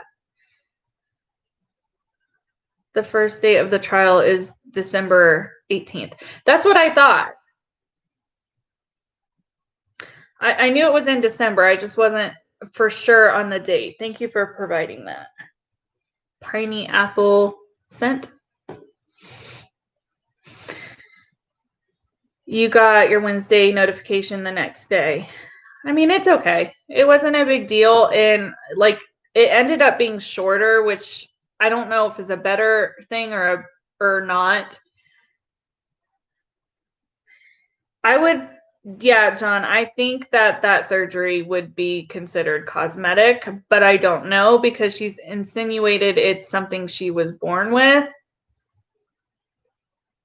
Yeah, the first date, and I don't know if it's the trial. It's the first date set in December is for the motion that was filed about her deleting evidence. And I don't know if, I can't remember if Emily said that that had to be a trial or not. Is it? She said it, because it's elective surgery, it makes it cheaper for her. That doesn't make sense. That doesn't make sense. Because if it's elective, then it would be considered like plastic surgery. And insurance, some insurance companies do cover plastic surgery, but I mean, if it's an elective one, then that would mean there's no reason to have it done, which I would think would fall strictly under like plastic surgery type stuff. And I don't know why a health insurance company would cover plastic surgery entirely and not other stuff. She lies about everything. How about that hate crime? Are you talking about the pride flag? Or are you talking about a different scenario? No, it's nothing cosmetic. It's an implant that has shifted. Her grandfather has the problem too. Yeah, I know she said that it was something to do that she was born with it. That's why I was asking if it's plastic surgery. If it's not causing any problems, though, it still would be, I would assume it would still fall under some kind of cosmetic surgery rather than it being something because of her health.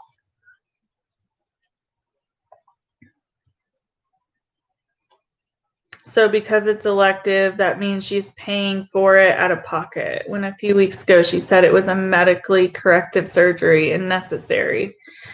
I mean, she does walk around and contradict herself. I've heard her say multiple times that she was born with it. So it could be an implant that is shifting. I mean, we know, and I'm not trying to be mean, it has shifted. I don't know. I'm not a doctor, so I don't know if that would constitute as it's a health hazard and has to be done because it's a health issue, or if it's moving and she wasn't even aware of it, she said, until people kept kind of making fun of her for, which isn't nice, and I haven't done. But it still makes me wonder, like, is it something that has to be there? Because if it's not something that has to be done, doesn't that fall under like a weird category of cosmetic surgery? And the reason I say that is because I've had a friend who got into a bad car accident, and she had a bad laceration like right here, and like they sutured it when she went to the hospital from the accident, but the sutures didn't heal smoothly, and she tried to get it fixed, and it was going to be considered a cosmetic surgery, even though it was affecting like her eye and stuff. It was still going to be considered cosmetic, and she was going to have to pay for it.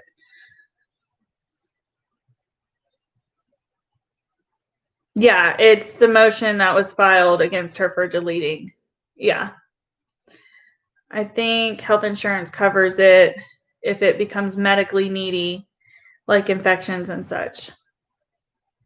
What's the pride flag situation? I'm not the best one to describe the pride flag situation because that happened right as I started watching her. But from what videos I have seen, I'm effing Rakin has a wonderful video, if you haven't seen it, of her putting everything together. Essentially, Katie has had a pride flag that was outside her house. She got online, from my understanding, and started saying that it was her neighbors who destroyed the flag and like law enforcement and everything. And then she was getting on lives crying, very upset, kind of saying, she mentioned how she is not just heterosexual. She was saying a lot of things, very upset, saying that her neighbors were committing a hate crime because of the pride flag. And then there's been information and evidence to show that the flag's damage was done before law enforcement was ever involved. So there's like conflicting information as to whether or not the neighbors did it. And what Katie reported as far as how it happened and things like that was very inconsistent from reports that other people have been able to acquire. She lied and said, yeah, see, she lied and said her neighbors decimated her pride flag and threatened to kill her and her dogs. I didn't know that. I knew there was something about her dogs, but I didn't know she claimed her as well. It was all bullshit. She showed the same flag on her live months prior with the same damage and claimed it was from the wind. Yeah, the damage on the flag does seem to be what could be weather damage. So I don't know of anybody who would damage a flag intentionally to be hurtful to somebody or to a margin of people and not like actually destroy the flag. Like, I found that very strange. Yeah, everybody's kind of just providing. It's not a trial, it's a motion. Yeah, I didn't think it was an actual trial. I'll have to go back and watch Emily's video and see what kind of hearing it is on in December. It was actually the police calling. It was actually her neighbors calling the police because of her dogs.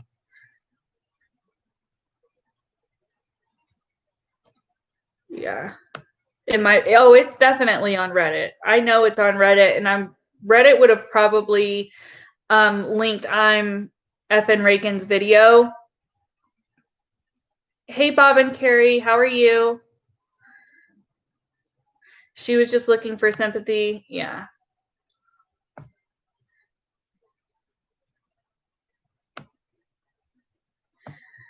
I would hate being her neighbor. I wonder if anyone has called them for dirt on her like she did with Micah's neighbors.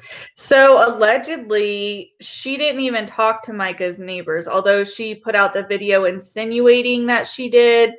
I have seen information saying that Katie found that neighbor's interview somewhere else and had disclosed that she talked to the neighbor, but she never did.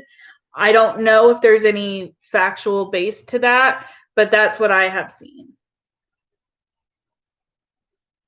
I mean, she still has that pride flag, doesn't she? Or did she get a new one?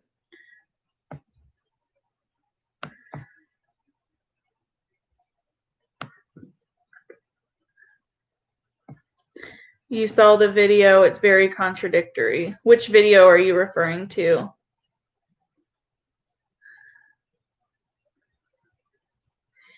Police were called against her and Todd because of their dogs.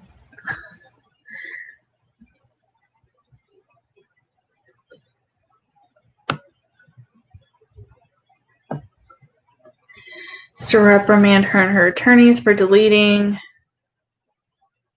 Yeah, that's what the motion was filed for, and that's what the hearing is going to address. But I don't know if it's a trial. I don't know if jury will be selected by then.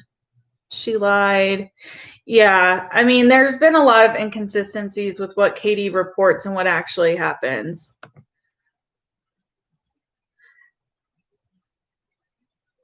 Who would throw rocks at a baby, right? Especially over a flag.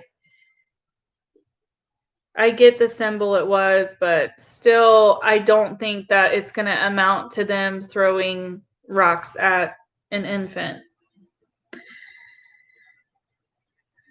And if they did she call the cops? Apparently, the neighbors are the ones who called the cops, and it had to do with her dogs, not even her kid. Her kid's like, I think he just turned 7 or 8, if I remember correctly.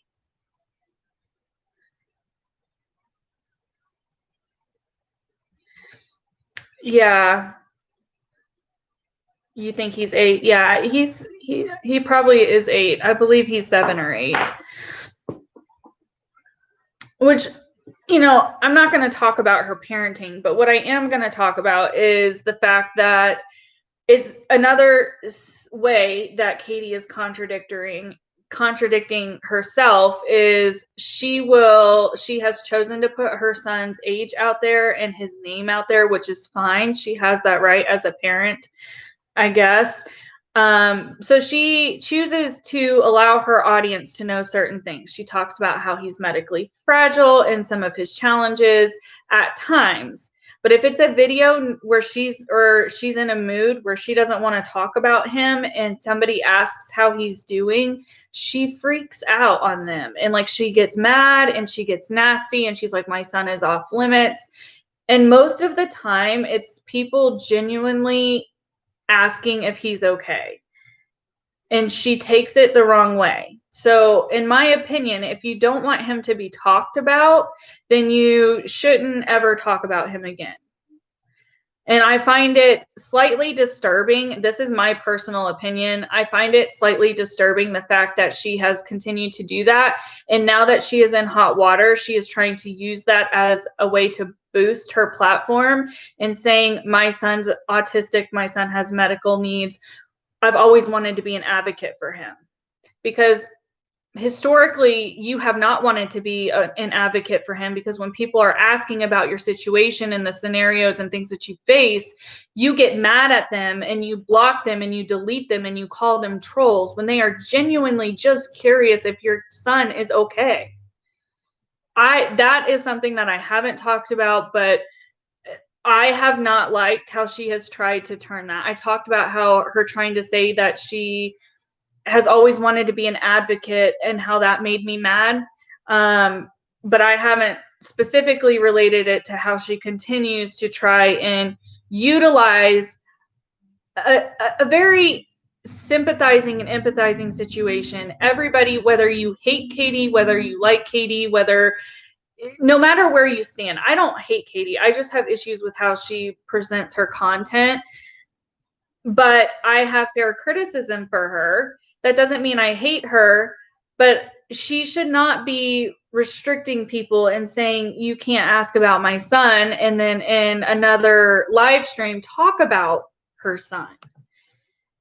And then has, from what I have seen by people disclose, has blocked people, has called people trolls, has said people are, spreading false information about her son. I've not seen that. I've seen people genuinely ask, is he okay? And then I've seen her get mad. I've seen her be mean to people for asking. I mean, you can't have it both ways. You need to pick. He's either a topic that you're willing to disclose and a part of your life you're willing to allow the internet to see, or not at all. That's a choice she has to make. And moving forward, if she continues to have a platform and want to talk about stuff, she needs to hold to that. And I'm kind of interested to see, once all of this blows over, or as this continues to unwind, is she going to try and pull at heartstrings and try and disclose some of the situations that she struggles with? As I said in my other live stream about this topic, I'm sure her home life is very stressful. Having a medically needy child has got to take a toll on her. No matter what you say about her parenting or her style of parenting or how she parents, it has to be hard and it has to be stressful for her. I can understand that. I can feel for her in that aspect. That doesn't mean I feel bad for her for the situation she's gotten herself into, because she continues to dig that hole. But I mean, it's really frustrating that she's gotten mad at people before, but now she's trying to use it as a pivotal point. Like, well, this is what my channel was meant to be, and I got sidetracked. And now that I'm in deep shit, I'm going to try and go back and be an advocate now. I see an issue with that. I don't know if other people have seen it and just haven't wanted to talk about it. I don't know if I'm the first one who's maybe being willing to mention that. I don't know, but that whole scenario has really kind of irritated me. Hate's the strong word for anyone. I dislike the fact she victim shamed a 9-year-old. I will never be able to stand behind that. Kids need us adults to be their voice. And I mean, I agree with you, Casey. What made that even more frustrating for me is the fact that she then wanted to say she wanted support, and she wanted to preach how she was using her channel and her platform as a way to advocate when she told her story or her scenario. But she wanted to rip apart a 9-year-old for what weird issue she had with the father. She's going to fold like a lawn chair. She lies, and the lies are going to come crumbling down. Yeah, I hope everything works out for her family. Your kids are obsessed with Trolls, and your youngest is 19. I like the Trolls movie too. Hey, Marin from the UK. What time is it over there?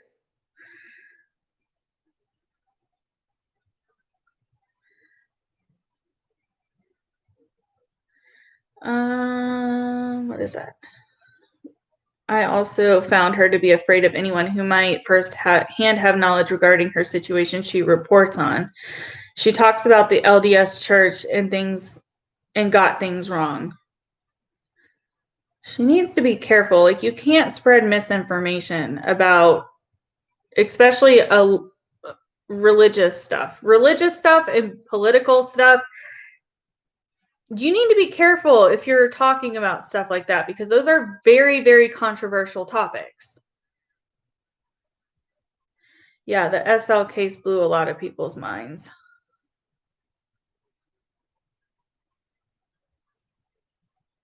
You were a member for many years, but she just deleted your comment. She can't stand having anyone else know something she doesn't. I mean, that's just the way the world works. Like, you can't know everything first.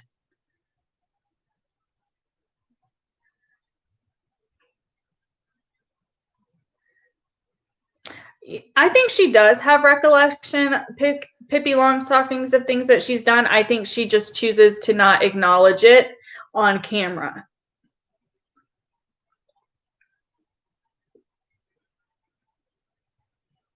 Yeah, Marin, a lot of people have the same diagnosis in mind. Okay, so DID is being mentioned.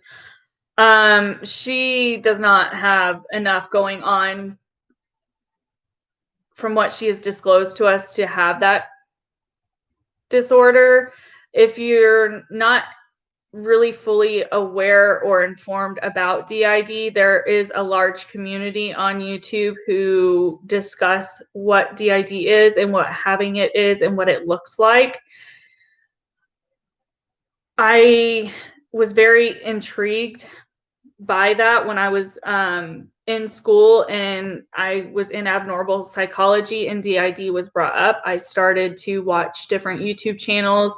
Dissociated is one of the channels I really enjoyed because it was very educational based.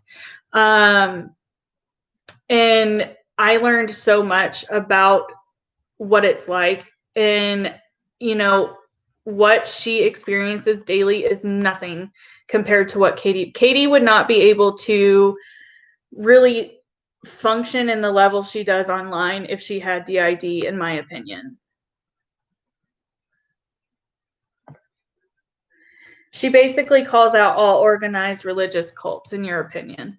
I mean, I don't think there's anything inherently wrong with like her bringing to light concerns that she has with their ideology. I mean, that does fall under freedom of speech, but she needs to keep it generalized. Her going after specific people and specific families who are in these like strict religions is, I mean, we're all kind of surprised that this didn't happen sooner because of how she's gone after like the Duggars and stuff like that.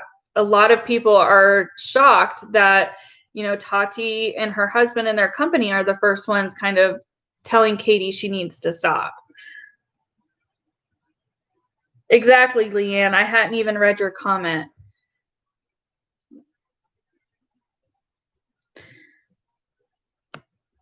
Bye, that girl. I mean, I'm probably going to get off here soon. I do have to be somewhat productive today.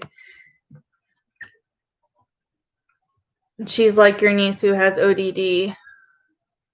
That really offends you.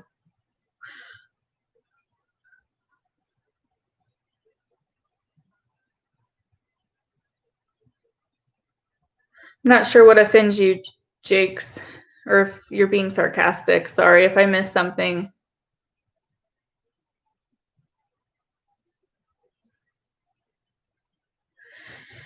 Casey says she would be floored if the Duggars sue her. I mean, I thought she would be surprised that Tati sued her.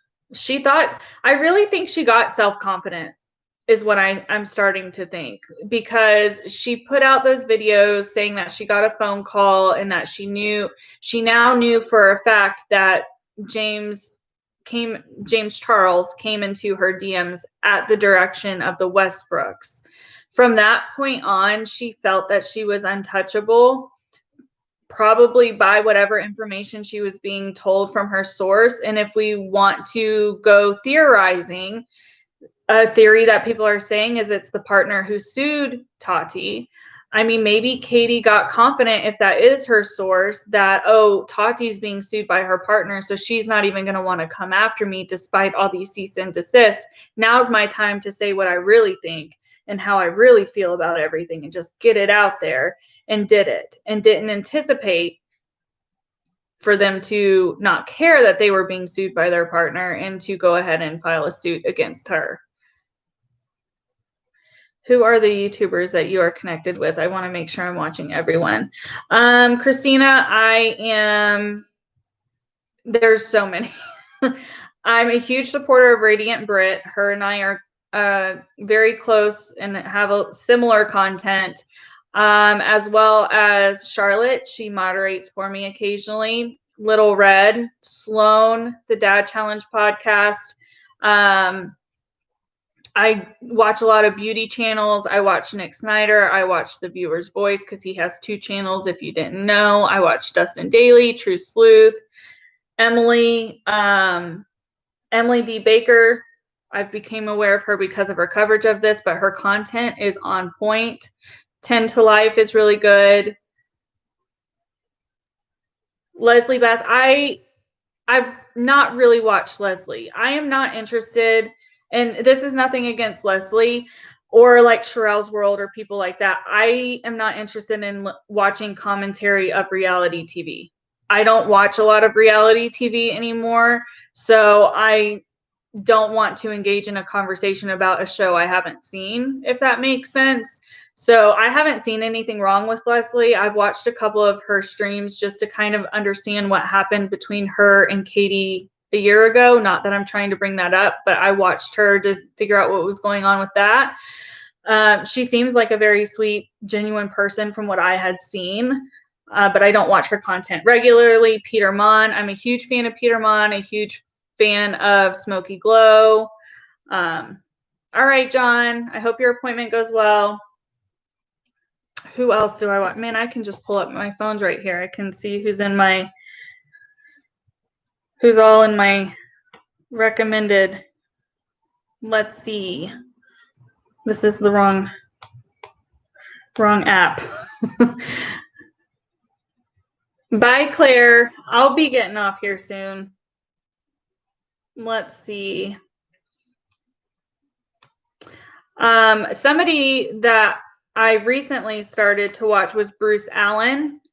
One of you guys, I think it was actually John, told me that his content is similar to mine and has very much the same kind of, tries to be as unbiased as possible. And I watched some of his videos and I really do enjoy him. I've recently subscribed to him. Who else is in here? I watched the Welsh brothers, James and Robert. Zachary Michael, EBJJ Comic Nut, I watch him. Stephanie Nicole, who recently came back to YouTube. Angelica Oles, I watch her. Taylor Wynn for makeup, I watch her. Emily Susanna for nails, I watch her for my nail inspiration. Truth Sleuth, I watch her. I mean, I'm all over the place. Duggars is how you found KJ. You don't pay for cable, so you tried to look on YouTube. Then was appalled at how she said things as facts. Yeah. You can't write that fast.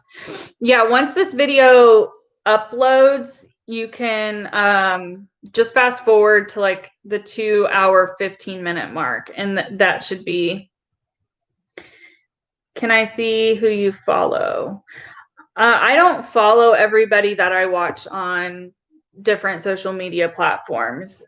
You can't, I mean, you're more than welcome to go to my Instagram and my Twitter and see who I am followed to, but I don't follow a lot of the people I watch because I really don't know how to operate Instagram and Twitter. I know that may sound silly, but I really don't. I don't even promote my own stuff there. Yes, I watch Ready to Glare. There's so many that I watch. It's hard for me to say them all. If there's anybody else, if you guys are interested, if I watch their content, if you want to throw them in the comment section, I will tell you if I watch them or not and why I do or don't.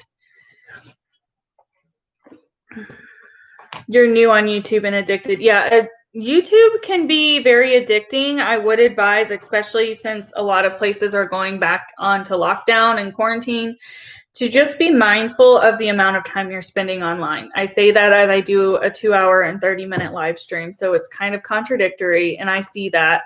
However, you know, when we're working from home, it's hard to really categorize the amount of time we're spending on the internet, especially with smartphones.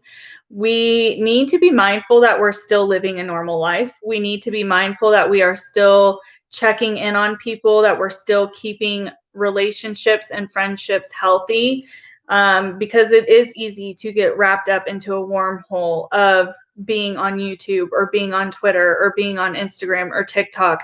It is so easy to end up falling into a pit and not really paying attention to how much time we're spending away from people who may even be in our homes, our pets, anything like that. So just everyone who's here and listening or chatting, please keep that in mind. Please make sure that you are spending time to continue having friendships, even though you may not be able to see those people, that you're reaching out and you're making sure they're okay. The internet is a silly place because we come here to escape or to see what the tea is or to, you know, learn how to do something new. And it's very easy to get sucked into that wormhole of you watch one video and then you see another video very similar and you want to know how that person did it or how that person said it or what their interpretation is. And then you can just end up in hours and hours of content and you could forget to eat. You could forget to check in on a relative or a friend. And then you're kind of losing touch with reality, in my opinion. A lot of people are becoming so consumed with social media that they are not fully functioning people anymore.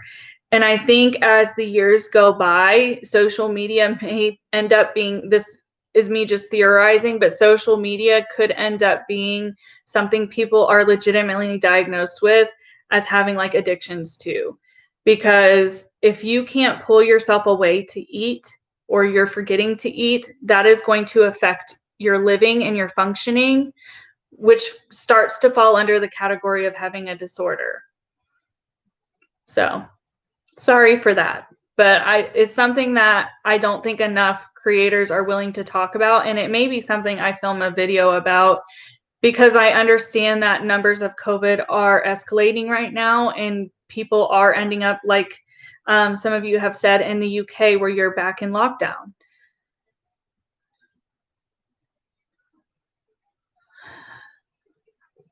Yeah, and you know, it's just something that I want to make sure people are just being mindful of.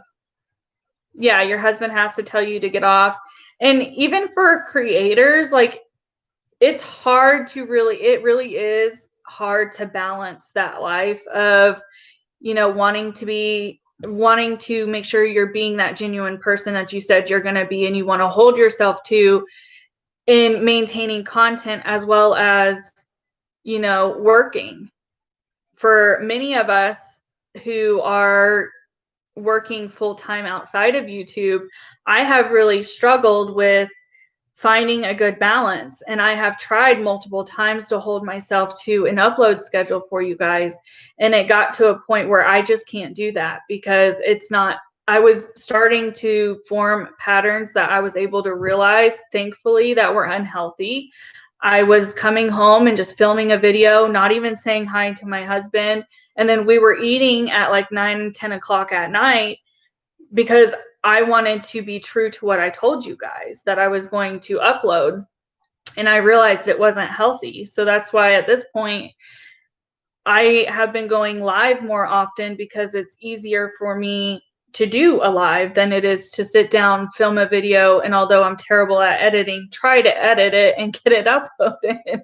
So, and I've had some other things which I've kind of talked about here and there going on that I will share with you guys over the weekend. It's not bad news at all. But it's a new venture that I have started, and it's taken more time than I anticipated for it to kind of get to where I feel comfortable with informing you guys with what's going on. Yeah, exactly, Leanne. And I understand that. Like, initially I was so like, I think everybody, and if you're ever interested in getting a YouTube channel, I don't think creators really talk about the feelings that maybe they had personally starting their channels and the struggles that I went through some internal struggles once I got on to my channel and was like actually uploading. I felt a lot of pressure I never thought I would feel, and that I don't think anybody talks about.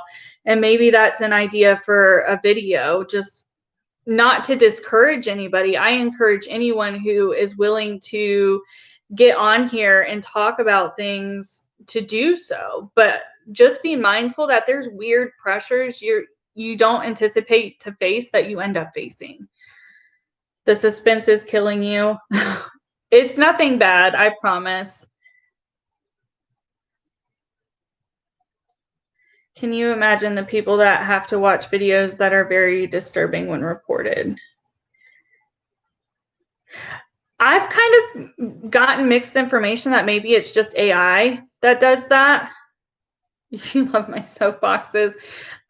I try to be mindful even when I do get on my soapbox. I still try to consider like the other side, or the person I'm like preaching my opinion about, how they would, if they saw it, how they would react. And that's kind of how I film almost all of my videos. Is the way I film them as if I was talking to them, or that they are going to watch this. In hopes that, my opinions maybe ring true if they ever do come across it and they realize, like with Katie, my intention was for her to maybe see my videos and stop this behavior, and she didn't, because I don't think she ever saw my videos. Do I think she saw other creators' videos? Yeah, we know she did, because she was in Uni's live stream talking shit about Brit in Eyeshadow Island. Like, there's plenty of screenshots. I have them myself. So, we know she has seen other creators talk about her. That would be a great video. Which one, Leanne?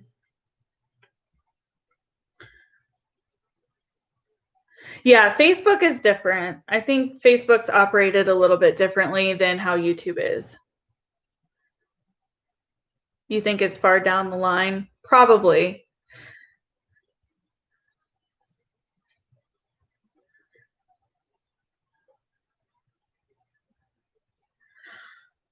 All right, guys. Well, I think I am going to wrap it up.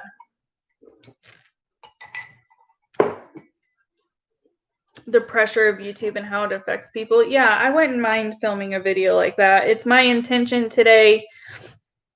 I have not heard of Megan. I don't even know how to pronounce that last name. I am going to get off here in just a minute. I am going to probably be filming a couple of videos, so you guys will, I don't know when I'm going to post them, because my intention is to film a few different ones today. One of them will be a different kind of nail video, so anybody who's interested in my nail videos, one of those will be up within the next week. I might film some videos about some stuff we talked about at the end of this stream. And then probably for those who are interested in what I've got going on, I will probably announce that tomorrow or Sunday.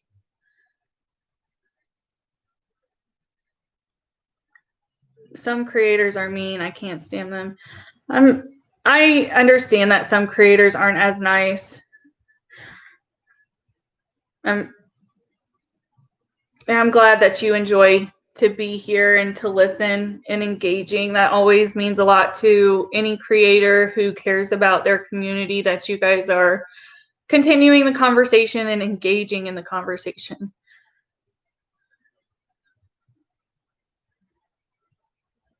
Nightmare,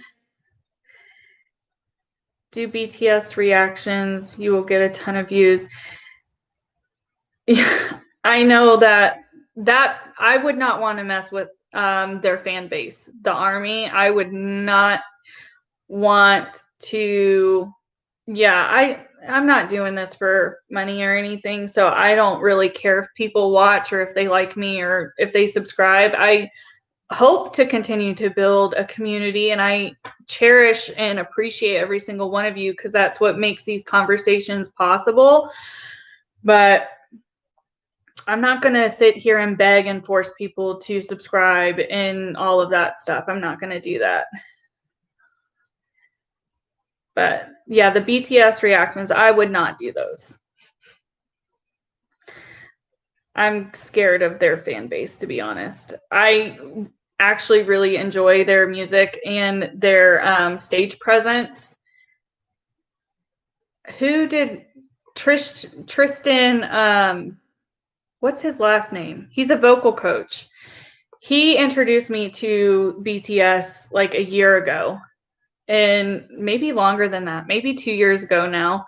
And I kind of went down the BTS rabbit hole, and then I started to be informed in watching other people, other creators who do reactions to BTS, and hearing about their fan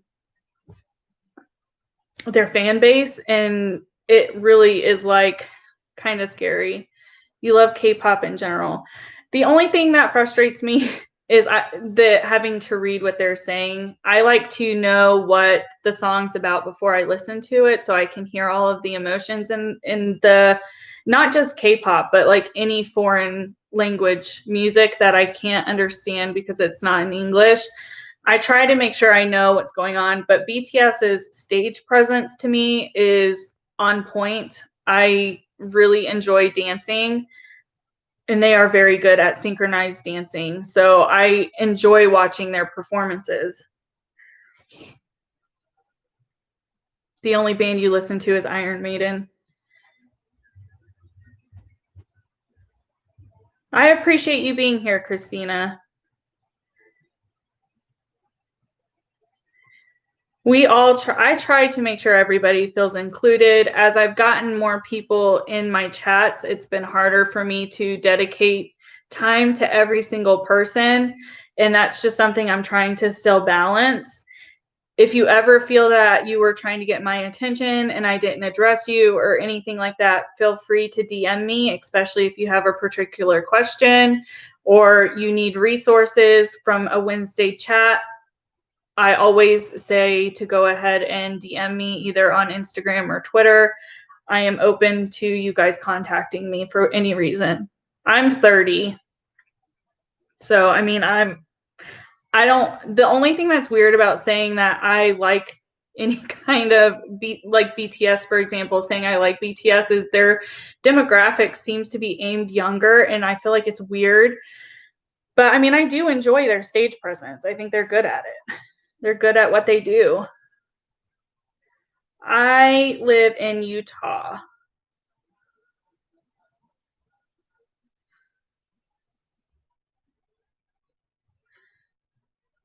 Well, I'm glad you feel that way, Melanie. I am trying. Hey, James. You're in Cincinnati. Actually, there are more 30. Really?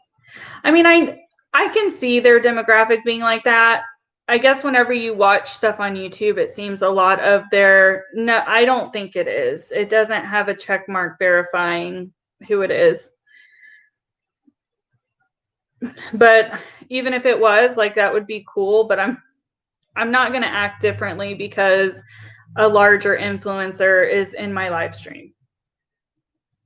I mean, would that be interesting that they somehow came across my content? Absolutely, but I highly doubt that would happen, especially from somebody like James Charles, because my content is not solely makeup content. My content's all over the place. But with all of that being said, I am going to go for today. If you guys are subscribers to Britt, she does have a live tonight, so I will be there moderating her chat. I'm pretty sure the other creators I have mentioned, some of them will probably be live today as well. Keep an eye out for some actual pre-recorded content. I'm going to be doing some of that today. It'll be out later this week. I will go live either tomorrow or Sunday to just talk with you guys, not have anything in particular in mind. And I will probably at that point in time talk about what I've been working on this past 2 weeks off of YouTube. No, it's not really James Charles, guys. There would be a check mark next to their name if it was a legitimate account that has that large of a platform. Alrighty, guys. I will see you guys in a day or two. I will post it in my community tab whenever I am going to go live this weekend. Otherwise, I hope you all have a good day, evening, or night, wherever you are. Bye.